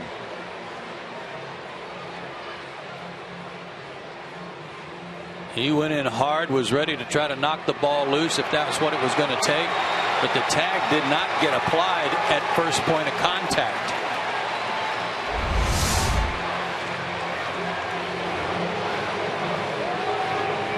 Norris is kind of walking it off like he took a real hit, maybe the knee of Simmons into his thigh.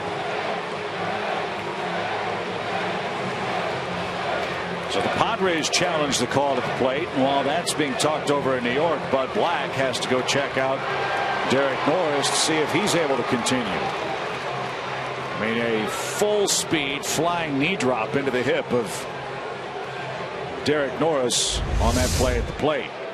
And here's Joe's point. Short hop, the elbow got him first, and then the glove, but by that time Simmons' backside was across the plate. But the knee is what caught Norris. Watch Andrelton's knee, left knee, hit him right there at the top of his thigh. Wow.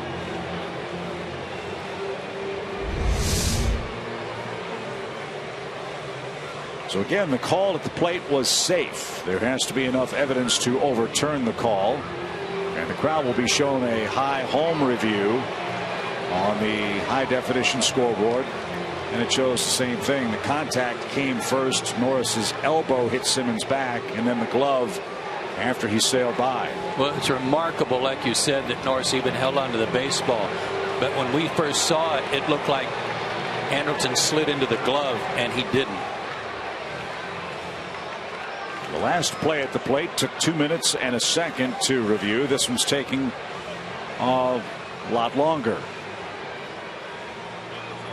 And the longer we wait, the stiffer Norris's leg is going to get. I mean, he is really hobbling, and the call is going to stand. So Gomes with an RBI hit. The Braves have scored 5 runs in the inning to tie it up.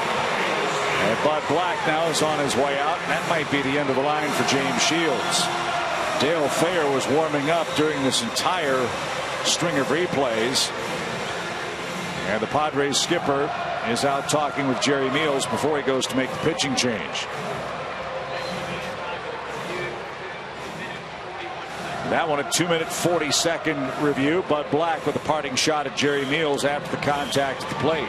Norris can barely walk. Yeah, and that's the end of the line for James Shields. He's 7-0, but he's given up 5 runs in the inning.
Where we had back-to-back sequences where both managers have appealed plays at the plate in the same inning. That's exactly what we've seen here in the 6th. Pretty crazy. Will Venables had his typical night against Atlanta. This inning alone, Markakis with an RBI, Andrelton with a 3-run double. Johnny Gomes ties it up with a base hit to right. And the Braves have come all the way back. Tried to steal some headlines from Heston of the Giants, who threw a no-hitter tonight. Dale Thayer threw an inning last night, got a 1-2-3 inning. He's going to try to shut down Bethancourt and Todd Cunningham, who's in the on-deck circle. On that play at the plate, Johnny Gomes with good base running moved to second base. If Bethancourt could get a hit, Gomes could score the go-ahead run, and that would be charged to James Shields, who has yet to lose a game this year. And he's got a big lead out at second base. And ball 1 for Bethancourt. Fastball slider primarily for Thayer. He weren't with us last night. Fastball up to about 93.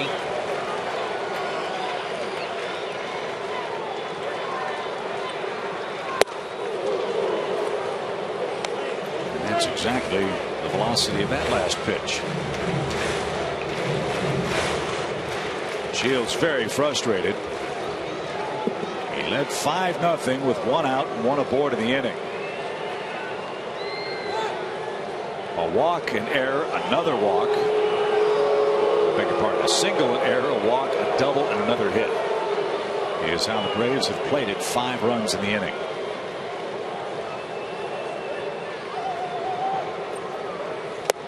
And that's high, 2-1.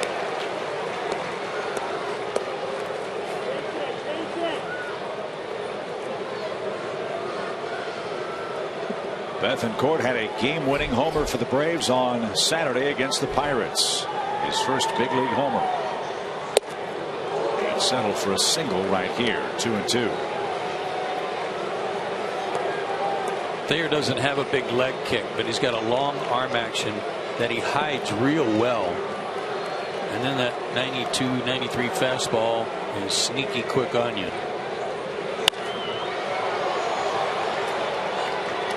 He's like a guy who's playing catch with you, but bringing it.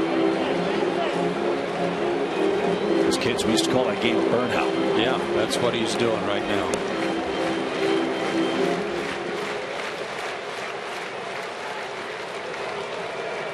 Gomes an RBI hit. He's in scoring position for Bethancourt. 2-2 pitch is high for the count. And I think that what I'm trying to say is he's putting effort into it, but it doesn't look like it. So when it looks like he's playing catch, all of a sudden, boom, it's by you.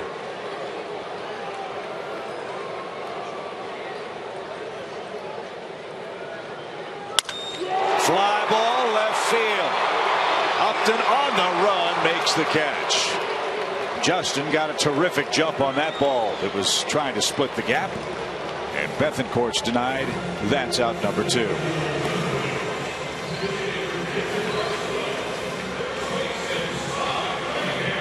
So Cunningham will hit for Artsma. Artsman's debut lasted 1/3 of an inning. Zeros across.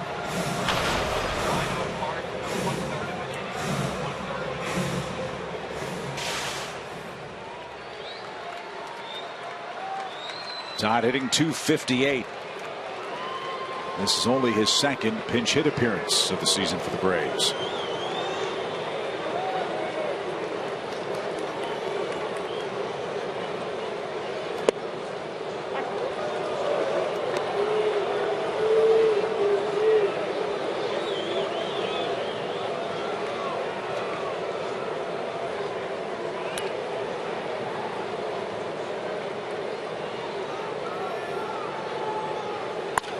Ground ball to short. Marvis has it. His throw to first is in time, and that'll retire the side. Derek Norris can hardly walk. The Braves banged him up at the plate, banged out a 5-run 6th inning, and we're tied up.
And here's why. We had 2 bang-bang plays at the plate. These are our Toyota key plays of the game. And each one went the Braves' way. This one, the hand down and the tag on the back of the arm, originally called out but changed to safe. Now on that play, Norris appeared not to give Uribe a lane. On this play, he appeared to give Andrelton Simmons a lane, and still the catcher got clobbered. Well, what you have to keep in mind here is that the throw pulled him a little bit into Andrelton. But still, Andrelton,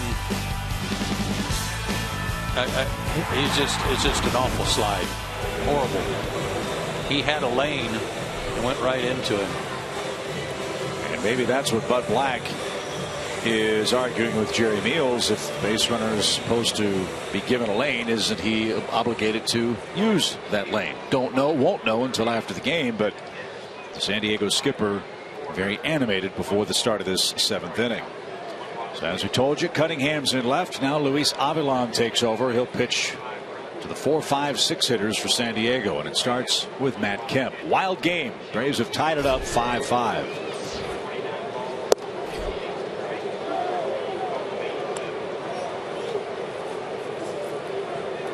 Fultonevich off the hook. Shields can't go 8-0 tonight.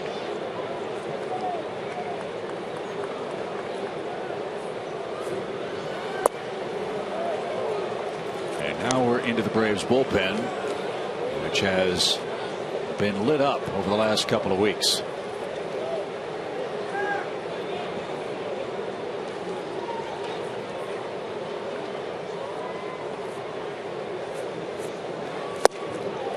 Good offering, 2 balls and a strike.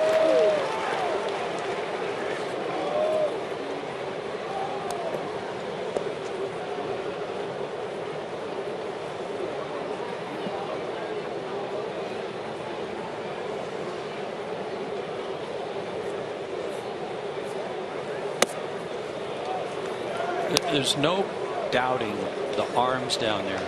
Avilan 94. Kenneth 94. Cody Martin was throwing 92, 93. That's not the issue. The issue is bases on balls and constantly having to pitch behind in the count.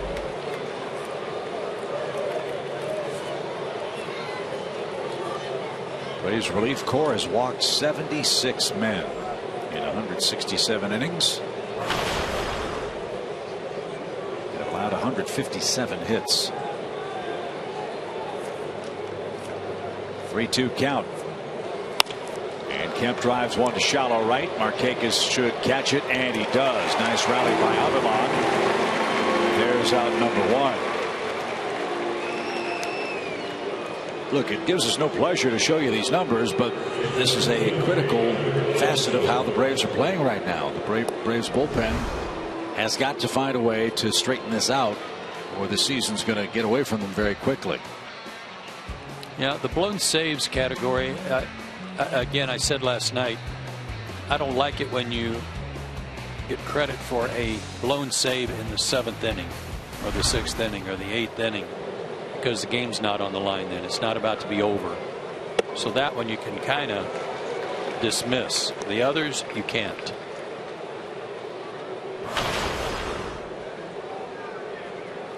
Avilan gets the all-important first man in Kemp. Now Yonder Alonso.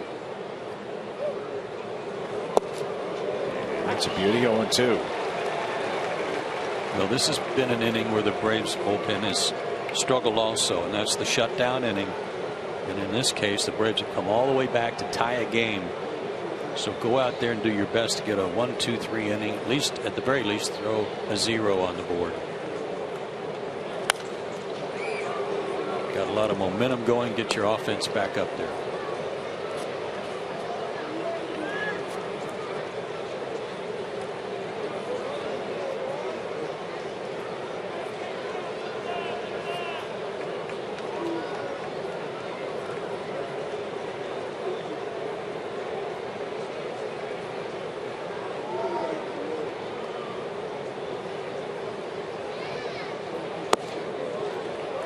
Try. 1 ball, 2 strikes. Alonso's hitting .357. Not a lot of homers or RBIs because he missed a little more than 3 weeks with a bum shoulder.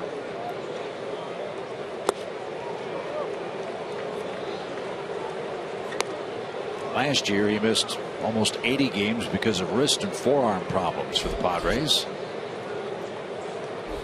Another San Diego player that usually has good luck against Atlanta. He's got another hit tonight and is 3 for 7 in the series with 2 runs batted in. This guy can hit. Make no mistake about it. He's a former first-round pick by the Reds. he can swing it. Not a ton of power. Never hit. I'm not sure he even got to double figures in any minor league season. He's usually in the 7 to 9 range, but always a high average.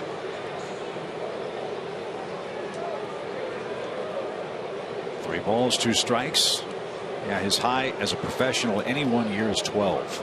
Okay. That one got Bethancourt, who's knocked back and at the feet of Jerry Meals, and he's got his knee holding his right leg. And athletic trainer Jim Lovell's on his way out to attend to Christian Bethancourt.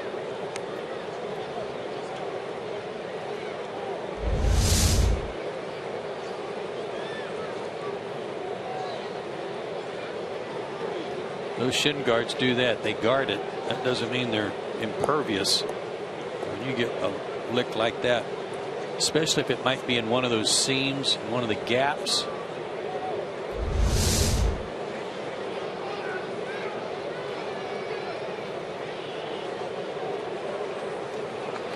They've made such wonderful improvements in their catching gear from head to toe.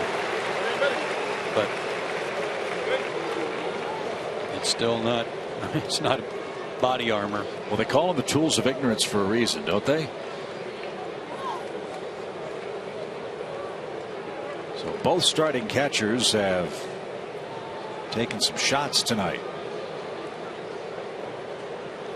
Norris kneed by Simmons on a slide. Bethancourt with a foul ball to the right knee.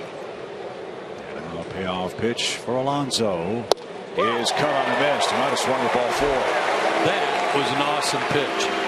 That had movement. That had tailing action going in on him where he couldn't get the barrel to it. 94 inside target. He hit the target, but it was tailing in. Awesome pitch. Sorry for the language, but an awesome pitch. And again, it may not have been a strike, but it sure looked like one for Alonso. Perfect spot. 2 outs. And this is Yangervis Solarte, and he hits one off the end of the bat foul. How do you say his first name? Yangervis. Yangervis.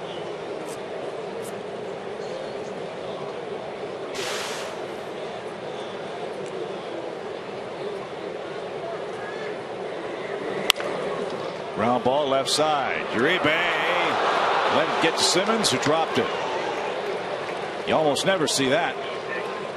And Simmons commits a rare error. Number 2.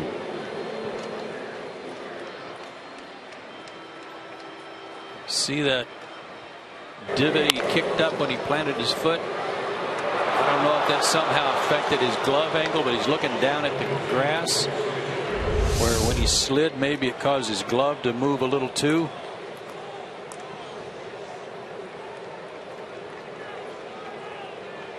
So the inning stays alive for Corey Spangenberg. He's made an error tonight for the Padres. That was part of the Braves' 5-run 6th inning.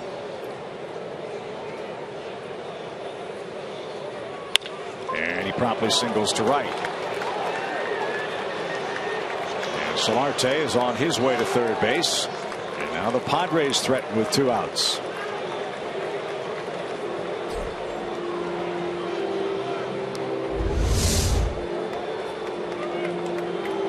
Hanging breaking ball up in his eyes.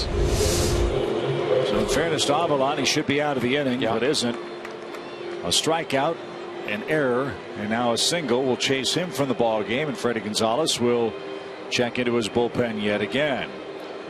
Ardsma and Avalon, a scoreless inning so far. More relief help needed as San Diego threatens in the 7th.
Right stuff, low price every day. Braves fans, don't miss out on international pop sensation Charlie XCX performing after the game tomorrow.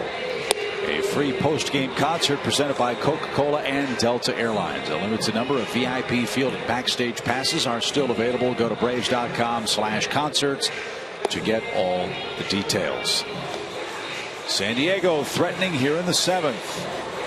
A 2-out error and a 2-out single puts runners at the corners for Brandon Kniff. And here's where a good bullpen picks up the other guy and picks up Andrelton Simmons, who made the error with 2 outs. Avilan, as you said, should have been out of the inning.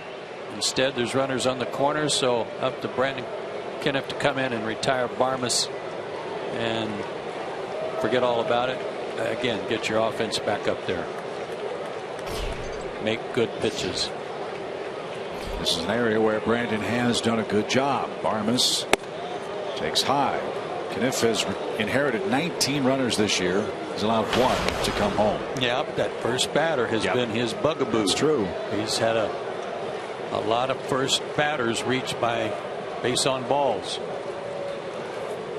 Will Middlebrooks has a bat in his hand on the on-deck circle. And a close play at first sends Spangenberg back.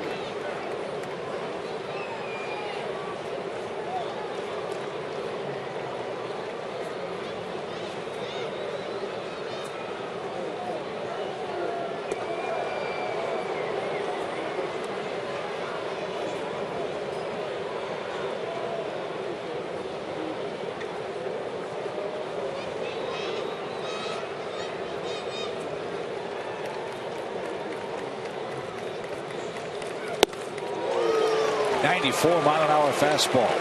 He's got that.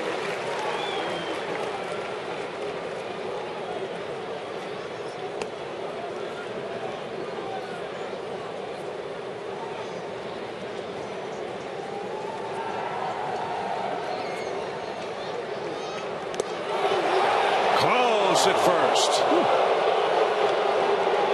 What a good move that was to not come set. Throw over there in the middle of trying to come set, and he caught him a little off balance. He did get back.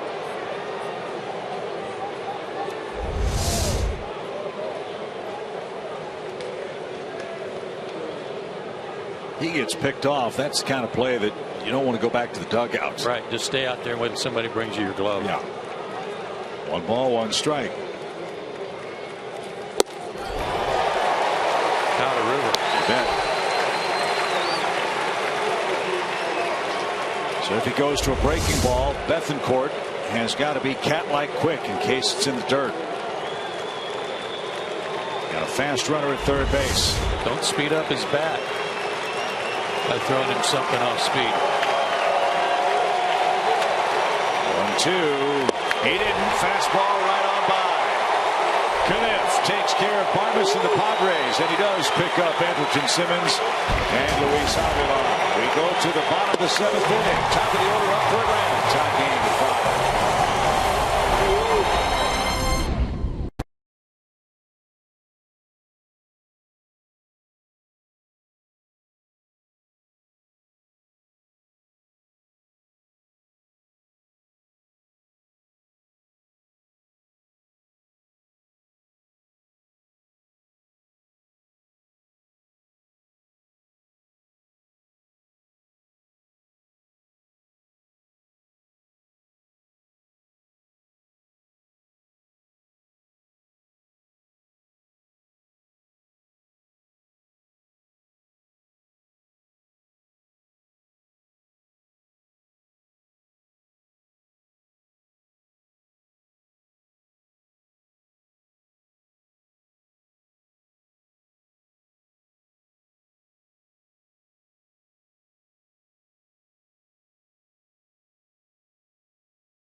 New York, and it's Chris Heston, the young Giants right-hander, through the first no-hitter of the 2015 season. 11 strikeouts. In fact, he struck out the last 3 Mets he faced. And according to the Elias Sports Bureau, the last pitcher to finish a no-hitter with 3 straight strikeouts, Sandy Koufax, when he threw his perfect game against the Cubs in 1965. No kidding. Well, how about it? No walks, 3 hit batters. The only guys that reached. If you're going to throw a no-hitter, you got to drill the right guy. Heston made some history tonight. This is Brandon Moore, his 28th game of the season. I believe he pitched last night. He had a perfect inning and struck out a batter. And was in the 10th as he set up Craig Kimbrell. Jace Peterson, the batter. Jace got things started in the 6th inning with a leadoff double. A sliders from Mauer and fastball in the mid-90s. Also a changeup.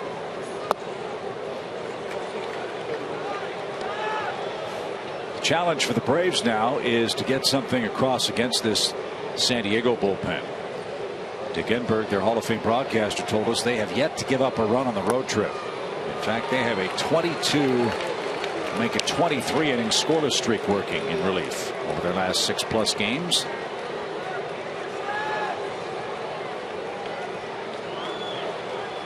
And now it's a 2-2 count for Peterson.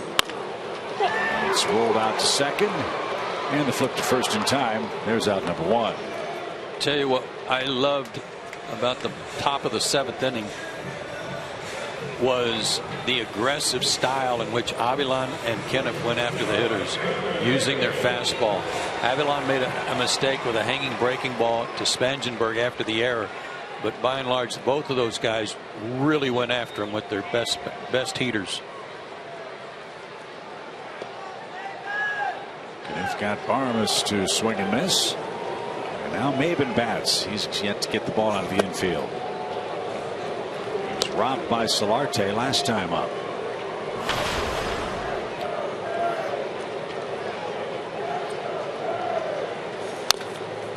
At the plate, foul, even count. Yankees beat Washington 6-0. The Mets lost 5-0, as you know. This could be a profitable night for the Braves, who started action 3.5 games out of the division lead.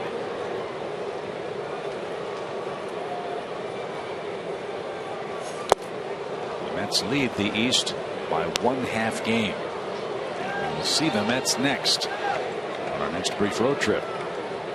We'll miss Matt Harvey again. We'll see Bartolo Colon, Jacob deGrom, and Noah Syndergaard Friday, Saturday, and Sunday. Last pitch 98. High hopper, deep short. Barmas will put that in his pocket. Infield hit for Cameron Maben. So a fast man aboard in front of Freddie Freeman. Let's see if that distracts the Padre pitcher. See if it affects their shift. They're going to put one on. That was perfectly bounced. They are going to shift for it. As we told you during Braves Live, offense for Atlanta has not been a problem. That's been the most fun aspect of the team. Yes. And they've scored 5 more runs tonight.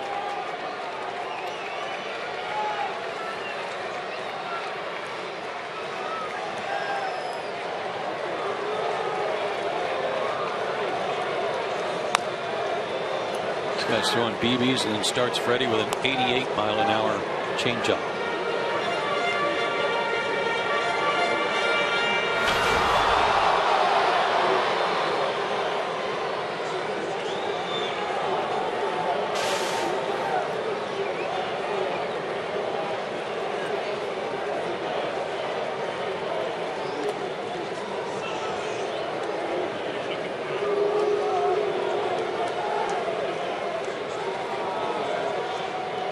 Going to switch infielders and put Barmas back at shortstop. He moves Solarte over on the first base side of second,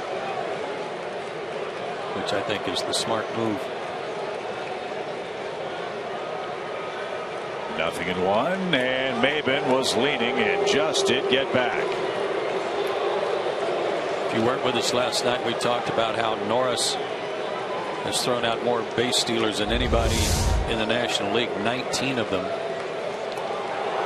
And he got another one last night, didn't he? So he threw somebody out last night, which would have been 20.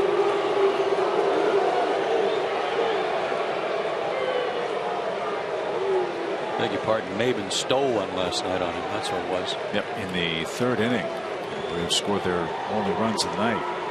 Not going. Freeman takes high and away. 1 ball, 1 strike.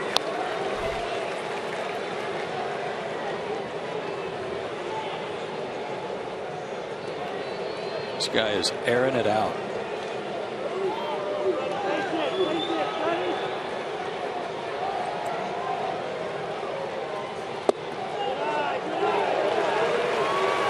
(97-87), but that time he couldn't get Freddie to chase. Told you last night, Maurer was a high school teammate of Garrett Cole. He was originally a Seattle Mariner. 2-1 pitch. Maben started, then stopped, and then scorched into the seats off to the left. 2-2. But the Braves drafting pitcher and a catcher from San Clemente High School in California. I had a friend text me today and say, "What's going on in San Clemente? Is our coach Sofia Vergara?"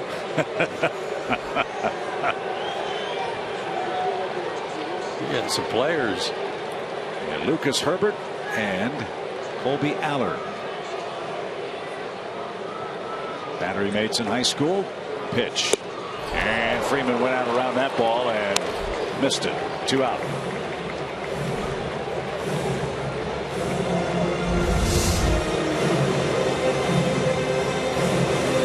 Kept it away from him, hoping he would try to pull the ball and pull it into the ship, even if he made contact. Couldn't reach that one.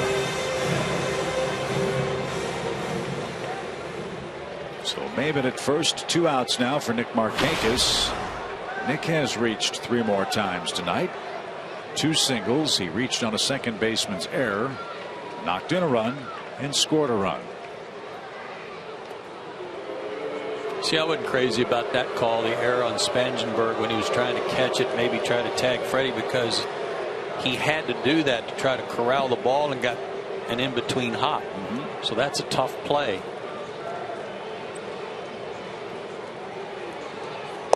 And while it did score a run, it did cost Markakis a hit. Yeah, I mean, it easily could have been scored a hit, and you'd have a 3-for-3 night working. And there is protocol. If Nick or the Braves want to have that change, they can request that it be reviewed after the ball game. And he takes a little low. Ball 2. Well, the good thing about this is that a double will score Maben for sure with 2 out. Justin Upton pretty shallow and left.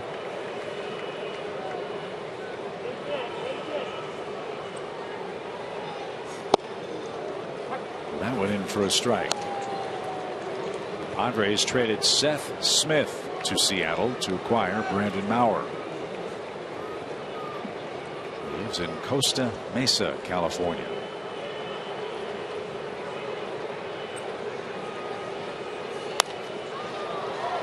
Now 2-2.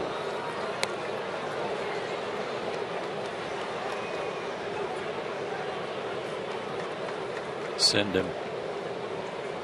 Send him here. If he makes it, Markakis hits with a man in scoring position. If he's out, Nick gets a new set of strikes in the 8th.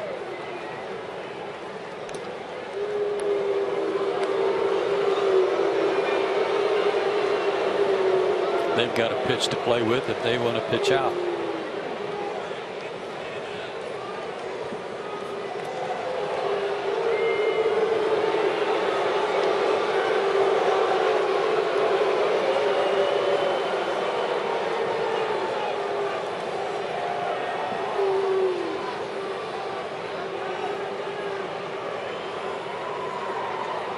He's going. And Markakis fills the hole on the left side beautifully. Maben on his way to third, and he'll stop there. Nick Markakis just served that ball the opposite way. He's got a 3-hit night. And the inning is still alive for Uribe.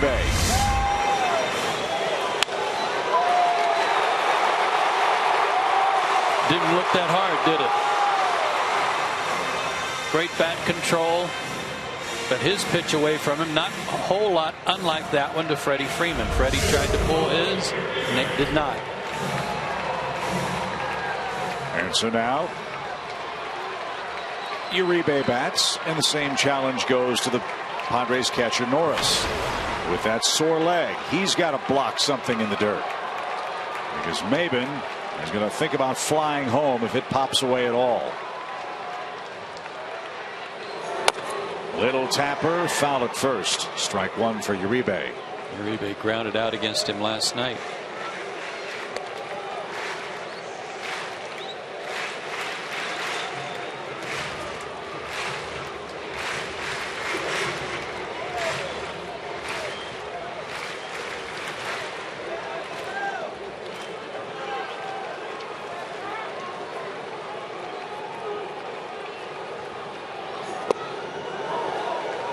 He held up, even count.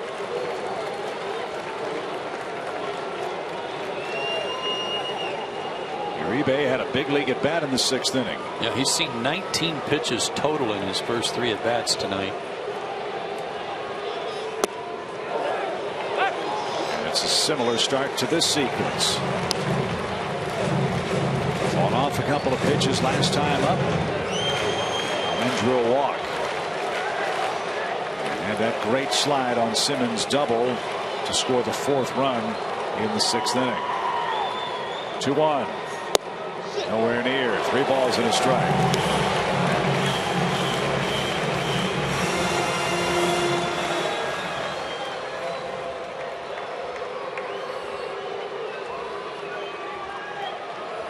Simmons is on deck.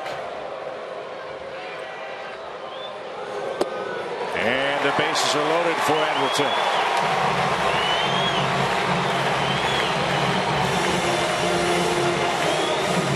Aaron Balsley is going to head out to the mound again, as Simmons will bat with 3 aboard.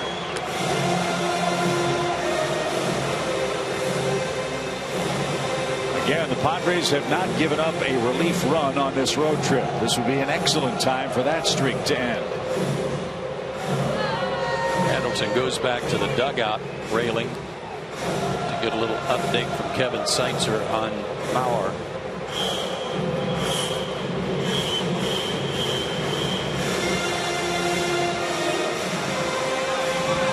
Let's see if he and Norris exchange any words at the plate. We call those pleasantries.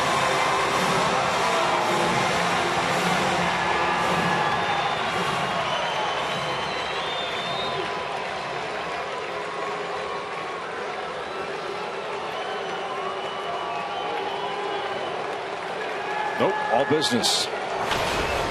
Gotta be. Game's on the line. Bases loaded, 2 outs. Fly ball toward right. Kemp on the run near the line, and Simmons flies out on the first pitch. Atlanta loads him up, can't bring home the tie-breaking run, and we go to the 8th. 5-5 with Padres.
Braves fans, spend Father's Day weekend with your dad and the Braves Friday, June 19th through Sunday, June 21st, where the Braves take on the Mets. Dads, make sure to stay after the game on Sunday. You'll get to run the bases with your kids. Go to Braves.com/tickets and plan a day your dad won't forget. Nice crowd tonight. They have been entertained by an excellent baseball game. Lots of things to talk about. Good pitching, timely hitting for the Braves. Big comeback that chased a 7-0 starter for San Diego and James Shields. And so far so good. The Braves bullpen has pitched an inning and a third of scoreless relief. And Jim Johnson will try to continue that with the 9, 1, and 2 hitters coming up. And Melvin Upton will be the first to greet Johnson. Melvin's seen him a lot in the American League. 2 for 14 with a double and a homer. And ball 1 to Melvin Upton. He came on as a pinch runner in the 9th inning last night and scored the game tying run versus Jason Grilli.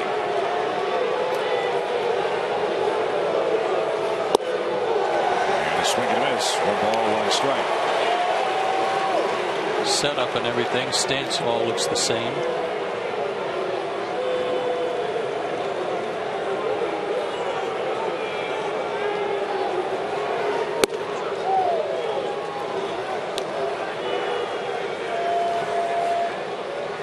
Upton had a .333 on base percentage while playing for the El Paso Chihuahuas. He hit .280 and 14 hits and 50 at bats.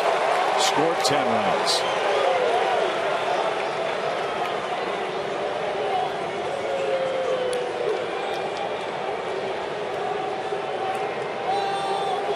He's getting a chance to play because Will Myers is still out for the Padres, not with a bad wrist. 2-2 pitch. Bounced foul at the plate. Upton is still alive. Will Venables on deck, and Derek Norris. Venables had a huge night. Don't want to have any base runners on in front of him.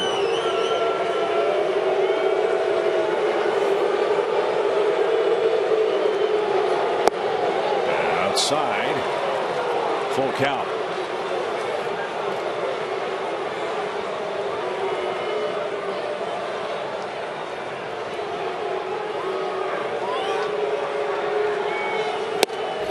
He just walked Upton to start the inning.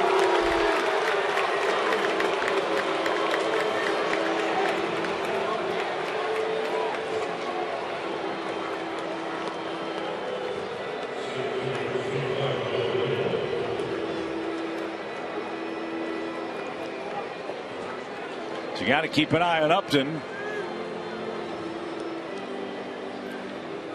He can run, and he represents the go-ahead run, and now Johnson has to do what you hoped he wouldn't, hit with a man on base. That's Will Venable, who's a triple away from the cycle, and he almost got hit. Ball 1. Frustrating thing about last night's ball game was it wasn't the inexperienced relief portion of the bullpen that gave it up. It was Johnson and Grilli. It's 2 guys you've been trying to get the ball to. Now Jim's immediately back in the soup in the 8th. A leadoff double got him in trouble last night. That was Venable that did that.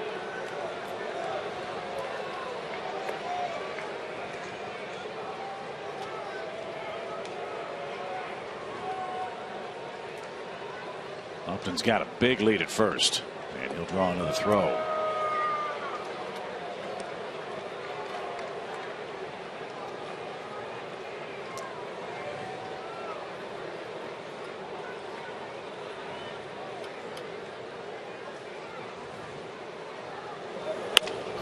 Fly ball, shallow center, and that's playable for Cameron Maybin. Venable upset with that. Johnson happy for out number 1. And here's Norris. This is his first at bat since that collision in the Atlanta 6th. See if that has any effect. Remember, Simmons came sliding in with his knee up, and he hit Norris right at the hip joint. I mean, right where the leg and hip met on the left side. A jarring blow. He faced Johnson last night. Did a good job of getting Venable to third base with a deep fly to right. Strike one.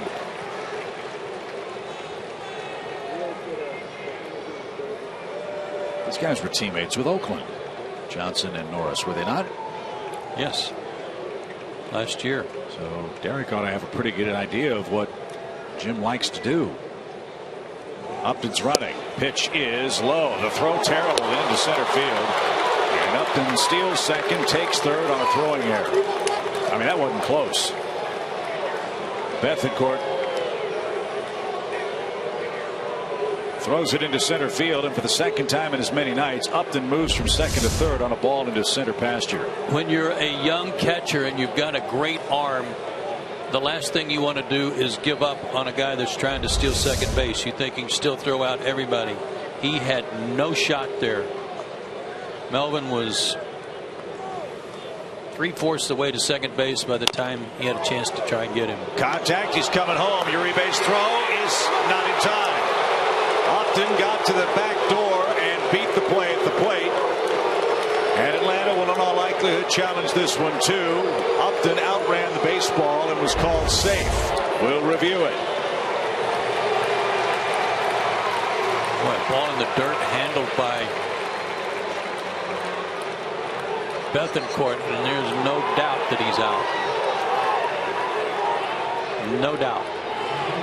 Nice play by Bethencourt. See, the front leg that he was sliding with never touched the plate. It hit the ground, bounced, then the back leg trailed, but he had already been tagged by that point. It's almost, Joe, like the front spikes, once they hit the dirt, stopped it. Yeah. And crowd saw the same replay we saw. This one should be overturned. That was some great glove work by Christian.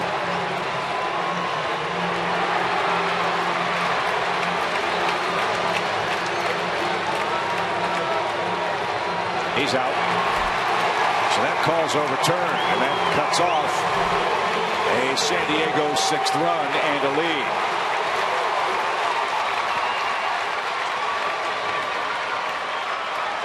So it's 5-2. Norris at first on the fielder's choice. 2 are out in the inning.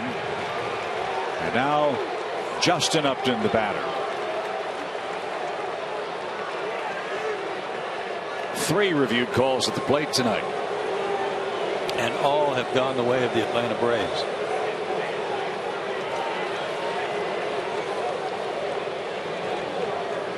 Not out of the woods yet. Not with this guy up there.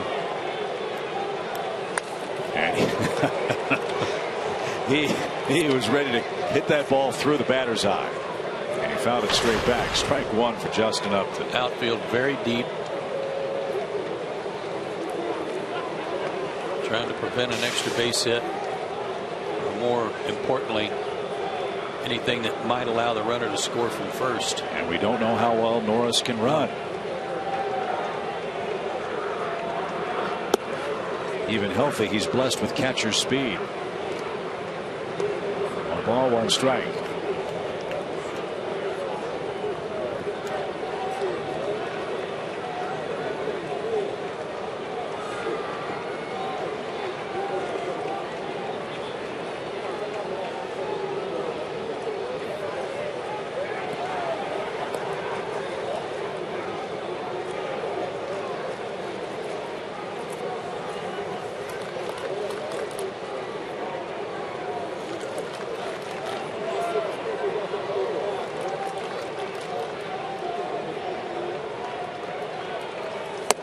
Way high, 2 balls and a strike. Kemp waits on deck. If Upton reaches, I guess Bud Black has an interesting decision to think about. Do you take Norris out with a faster runner? They carry 2 catchers. Bouncing ball toward Uribe at third. He'll make the chest high catch and the throw to first in time. Johnson pitches around a leadoff walk. The Braves get an overturned safe call at the plate to preserve a 5-5 tie.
Andrea Elmore of McDonough, Georgia, our 2015 Delta Day winner.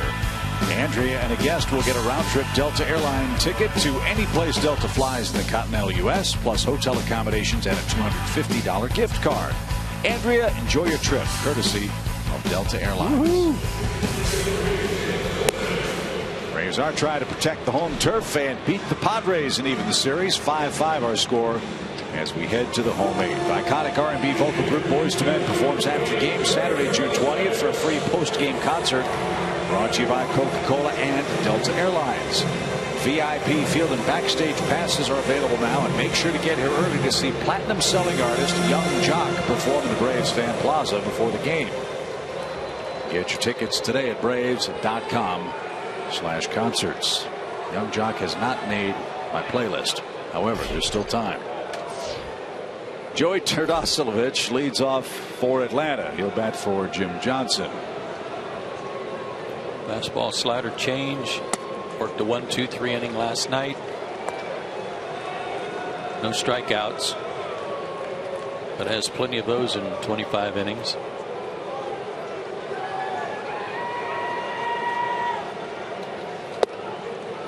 Saw that 120 batting average. That's 25 innings. He's only given up 10 hits.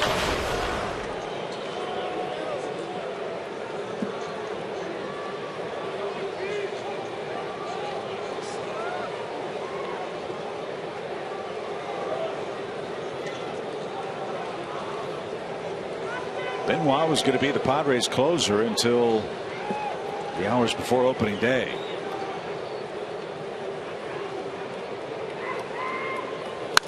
Swing and a drive, rocketed right center field. Gone! Turdosilovich with a laser beam homer.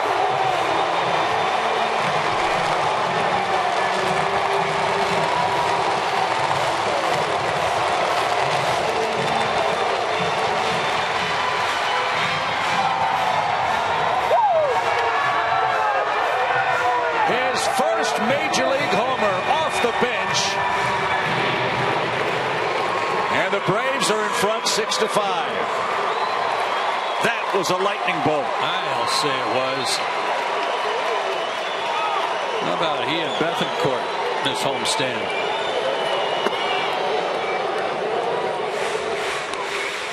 So the Braves have overcome a 5-run deficit. Low fastball scorched.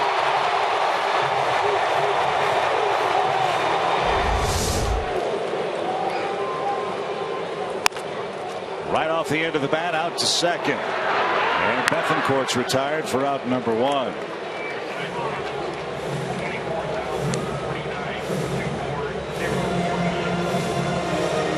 The Braves bench has had a remarkable first third of the season. Last year, the Atlanta bench brigade had a grand total of 2 pinch hit homers. They've already doubled that total. That was the 4th pinch hit homer. And the first in the career of Joey Turdosilovich, who went flying around the bases. What a thrill for him in such a key moment, too. The nephew of Mike Greenwell takes the Grand Tour for the first time in the major leagues. And the sweat is just pouring off of it. It's like he wants to go run him again. Now Cunningham serves one to center. Venable turned the wrong way, but recovered in time for the second out.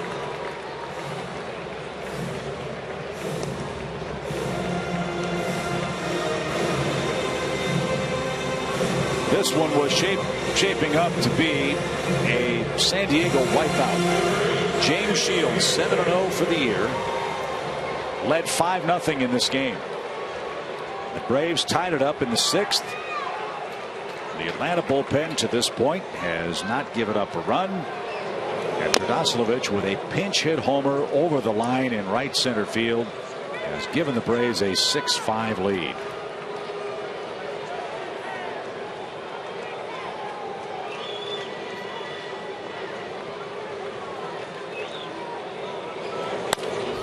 Now to play by Peterson, strike 2.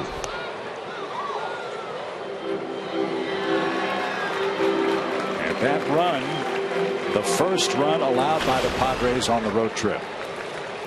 By their bullpen. By their bullpen, yes. Thank you, Joe.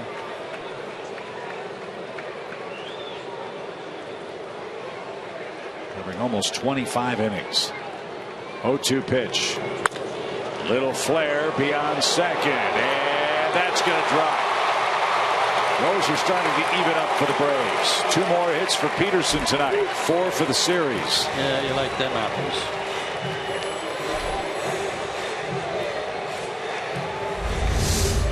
The old Punch and Judy payback. Little Ric Flair to right.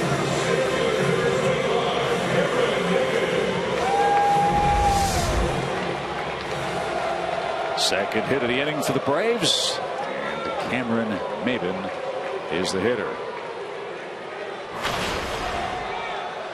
He's hit 9 of 11 games for Atlanta. Still knocking at the door of a 300 batting average. He's at 298.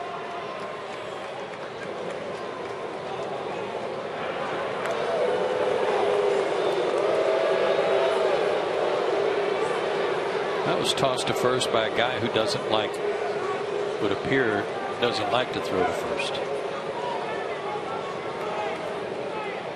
Maybe it was a setup. Yep, it was.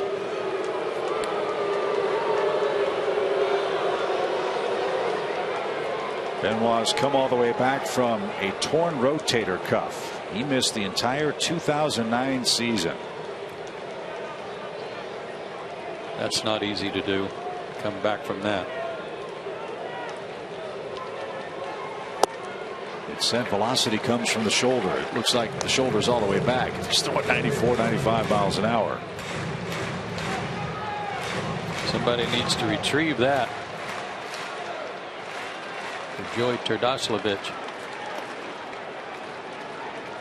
Apparently the guys in the bullpen have it. I hope they don't hold it hostage like they did Brandon Moss's 100th for Cleveland. Did you hear about that? Yeah. They all were holding out for computers and iPads and iWatches and all that stuff. And they sent a ransom note. You get the ball when we get the stuff. And apparently the Apple Computer Corporation is going to pick up the tab. No way. Yeah. I'll be darned. Yep. Tim Cook, the Apple CEO, thought it was a great thing and said, all right, Brandon will help you out. 1-1 pitch. And that's taken low. 2 balls and a strike. Frustrating night for that man, Bud Black. If the Braves hang on and win, this would be the biggest blown lead for the Padres all year. Chip, I'm not coming to work tomorrow unless you give me a new Mercedes.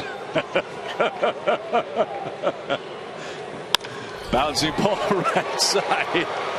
And the throw to first. Is it time to retire the side? A little history for Joey Turdoslavich. A line drive pinch hit home run has turned the game all the way around for Atlanta. Once trailing 5-0. Now Atlanta leads 6-5. 3 outs to get.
tomorrow night for a free post-game concert presented by Coke and Delta Airlines. Limited number of VIP field and backstage passes are still available. Go to Braves.com/concerts for the details.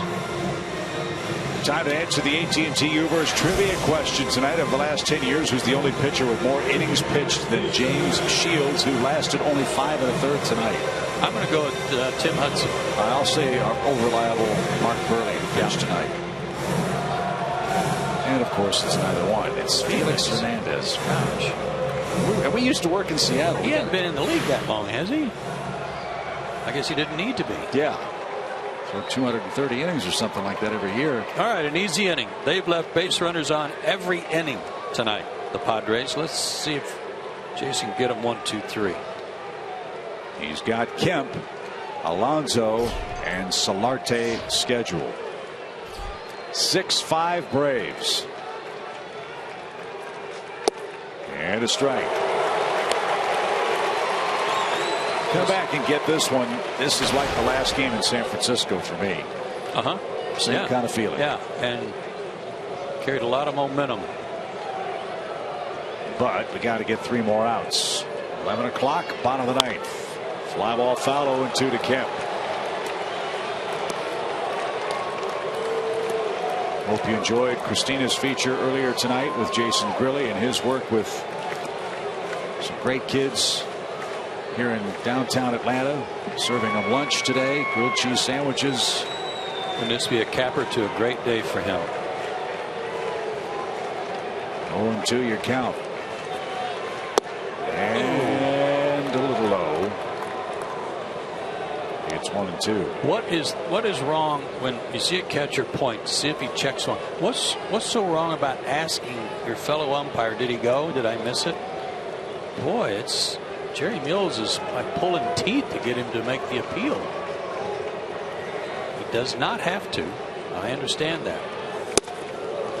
It takes away a lot of arguing, doesn't it? Well, he's 1 for 3 at the plate tonight on calls, so if I were him, I'd probably ask.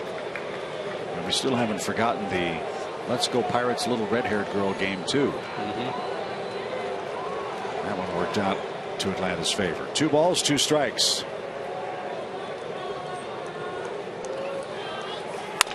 Roller to short.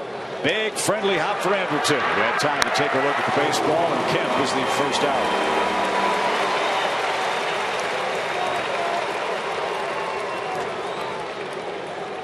Here's Alonso. He's 1 for 4 with an RBI.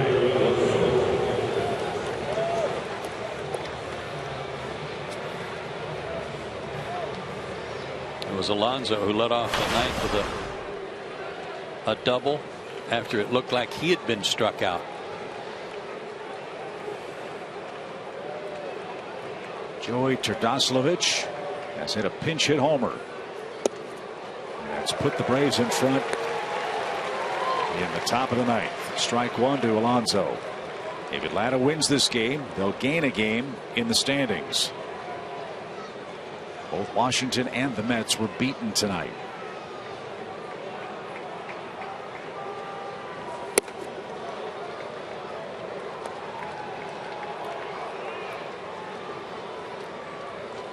Chris Heston threw a no-hitter for the Giants to beat New York. The Yankees beat the Nats 6-1. 1 ball, 1 strike.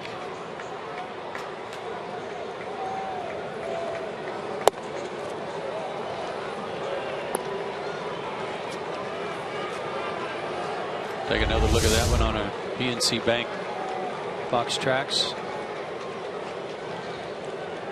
It didn't even look that good the way Bethancourt caught it.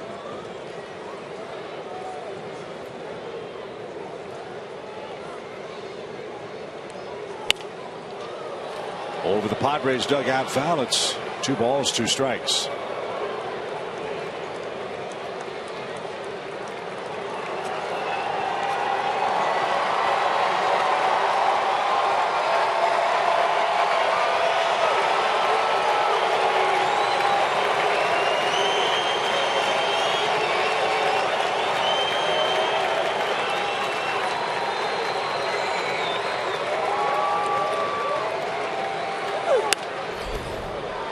popped up left side. Uribe has gone as far as he can go. And that's into what's left of a crowd of 24,049 tonight. I got to give them credit. Most of them are still here after a near hour rain delay to start.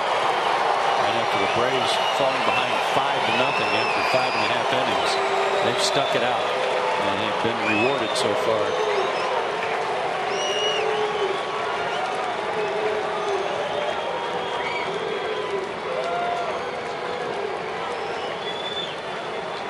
Now the 2-2 pitch. Low. Full count.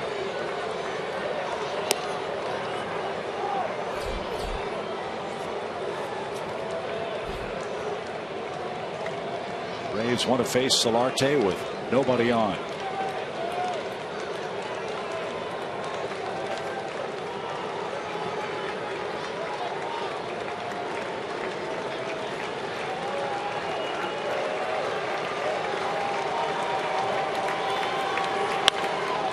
That won't happen. That's headed for the right field corner. Alonso on his way to second base. He has doubled with one out. So no clean inning for Jason Grilli. And the tying run in scoring position for the Padres, and Solarte's the hitter. 3-2 breaking ball that he wanted to make sure was a strike, but in the process he left it right out over the plate, and Alonso didn't miss it. Again, the guy is just a flat out good hitter and hit that 3-2 breaking ball into the corner. So Amarista, a speedy runner, takes over for Alonso at second base.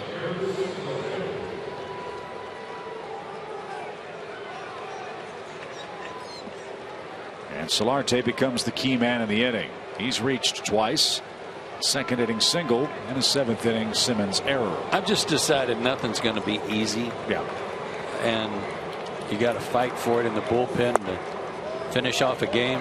And if I feel resigned to knowing it's going to be a battle, think how Freddie and Roger and the rest of the staff feel.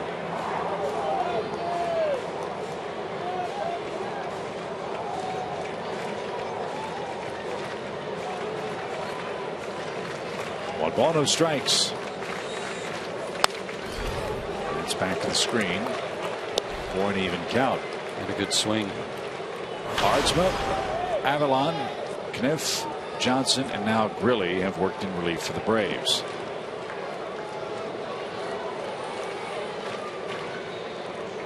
And have not allowed a run thus far.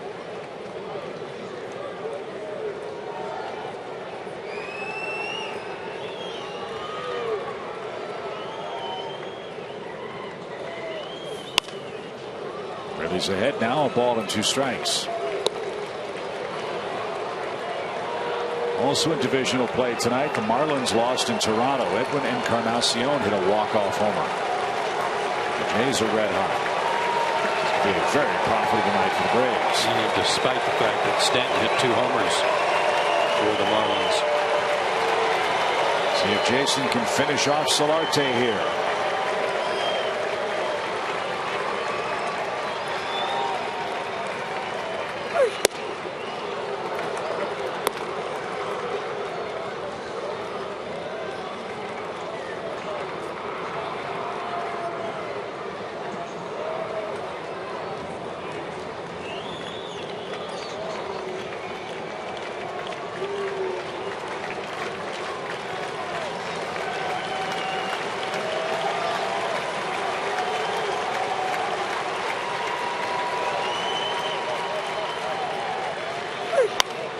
Popped up, but hit it foul.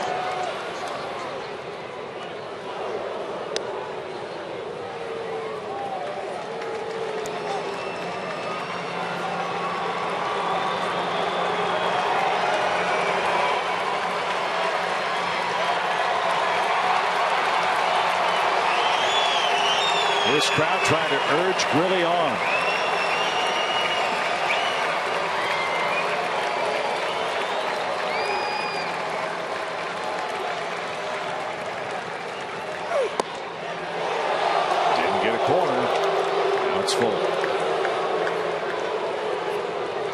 Spangenberg is the man on deck. Boy, he's been a pain in the neck. You bet. He's put the ball in play a lot in the series. And a very fast runner already aboard at second base.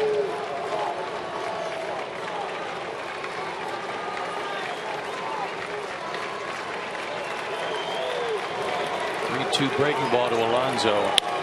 Popped him up with another one. Simmons at short drifts out.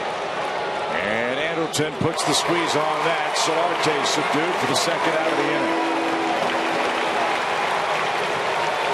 Is that a breaking ball or a changeup? It was off speed. I know it was off speed.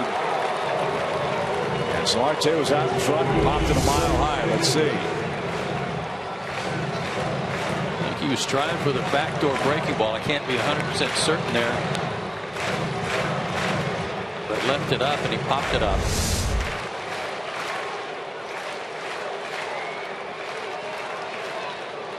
So you've got Spangenberg in the batter's box.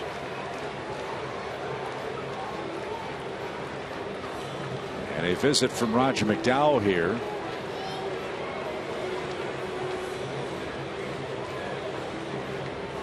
Armas is the on-deck hitter. Do you want Spangenberg, the youngster, or do you want to face Barmes? Barmes flied out last night against him. The thing here is that Spangenberg's been such a contact guy. Certainly not going to walk him intentionally. Not representing the go-ahead run, but just be aware of him putting the ball in play, putting wood on the ball. A little bit low, ball one. Spangenberg's put it in play 4 times tonight, 2 singles. He's reached on a force play, scored a run, and he's grounded to short. Doubled last night. Good looking little player. Alvaro strikes. All the way to the backstop. Bethancourt retrieves, throws to third, and in safely is Amarista. A wild pitch sailed all the way to the backstop. Bethancourt couldn't get leather on it.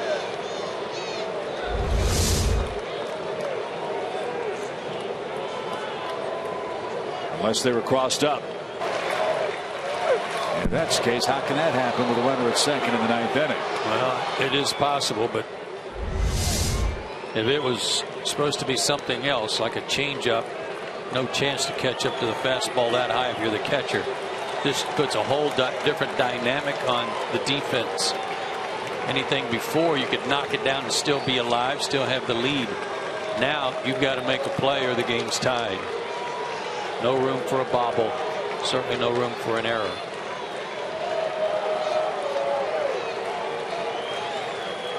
Two balls, no strikes.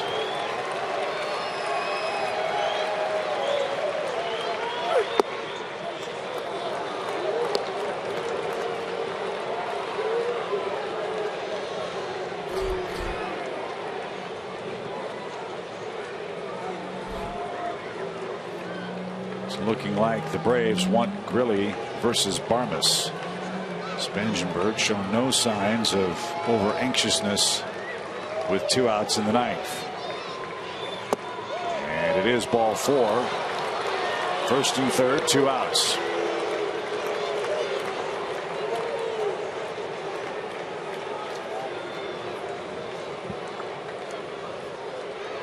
Well, if this is what they talked about at the mound, if this is the matchup they wanted, they get it.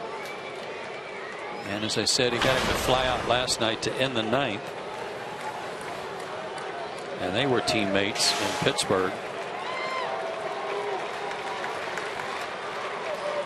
Not a lot of history. 2 at bats, he's 1 for 2, and the out was last night.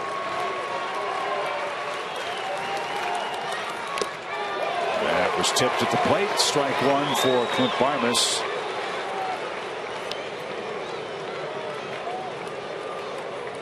Mentioned earlier, the Padres figured they would get plenty of runs from the big boppers in their lineup.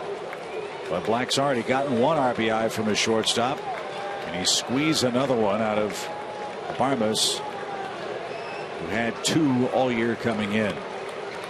Remember, Kenneth struck him out with fastballs in the 7th. Really did remember. And now the Braves are a strike away.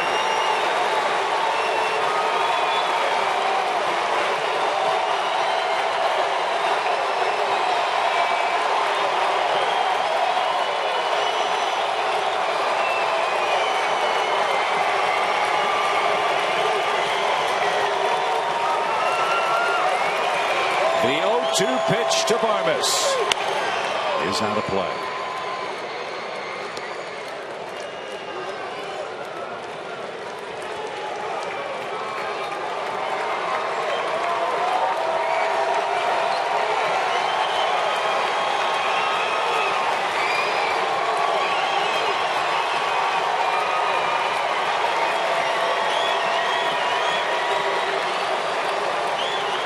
Great crowd has seen a great game. They're looking for a great finish. And the 0-2 pitch from Grilly. Struck him out, and the Braves come all the way back. Trailing 5-0 to 7-0, James Shields. The Braves scratch their way back to tie it after 6. And Joey Turdoslavich hits a game-winning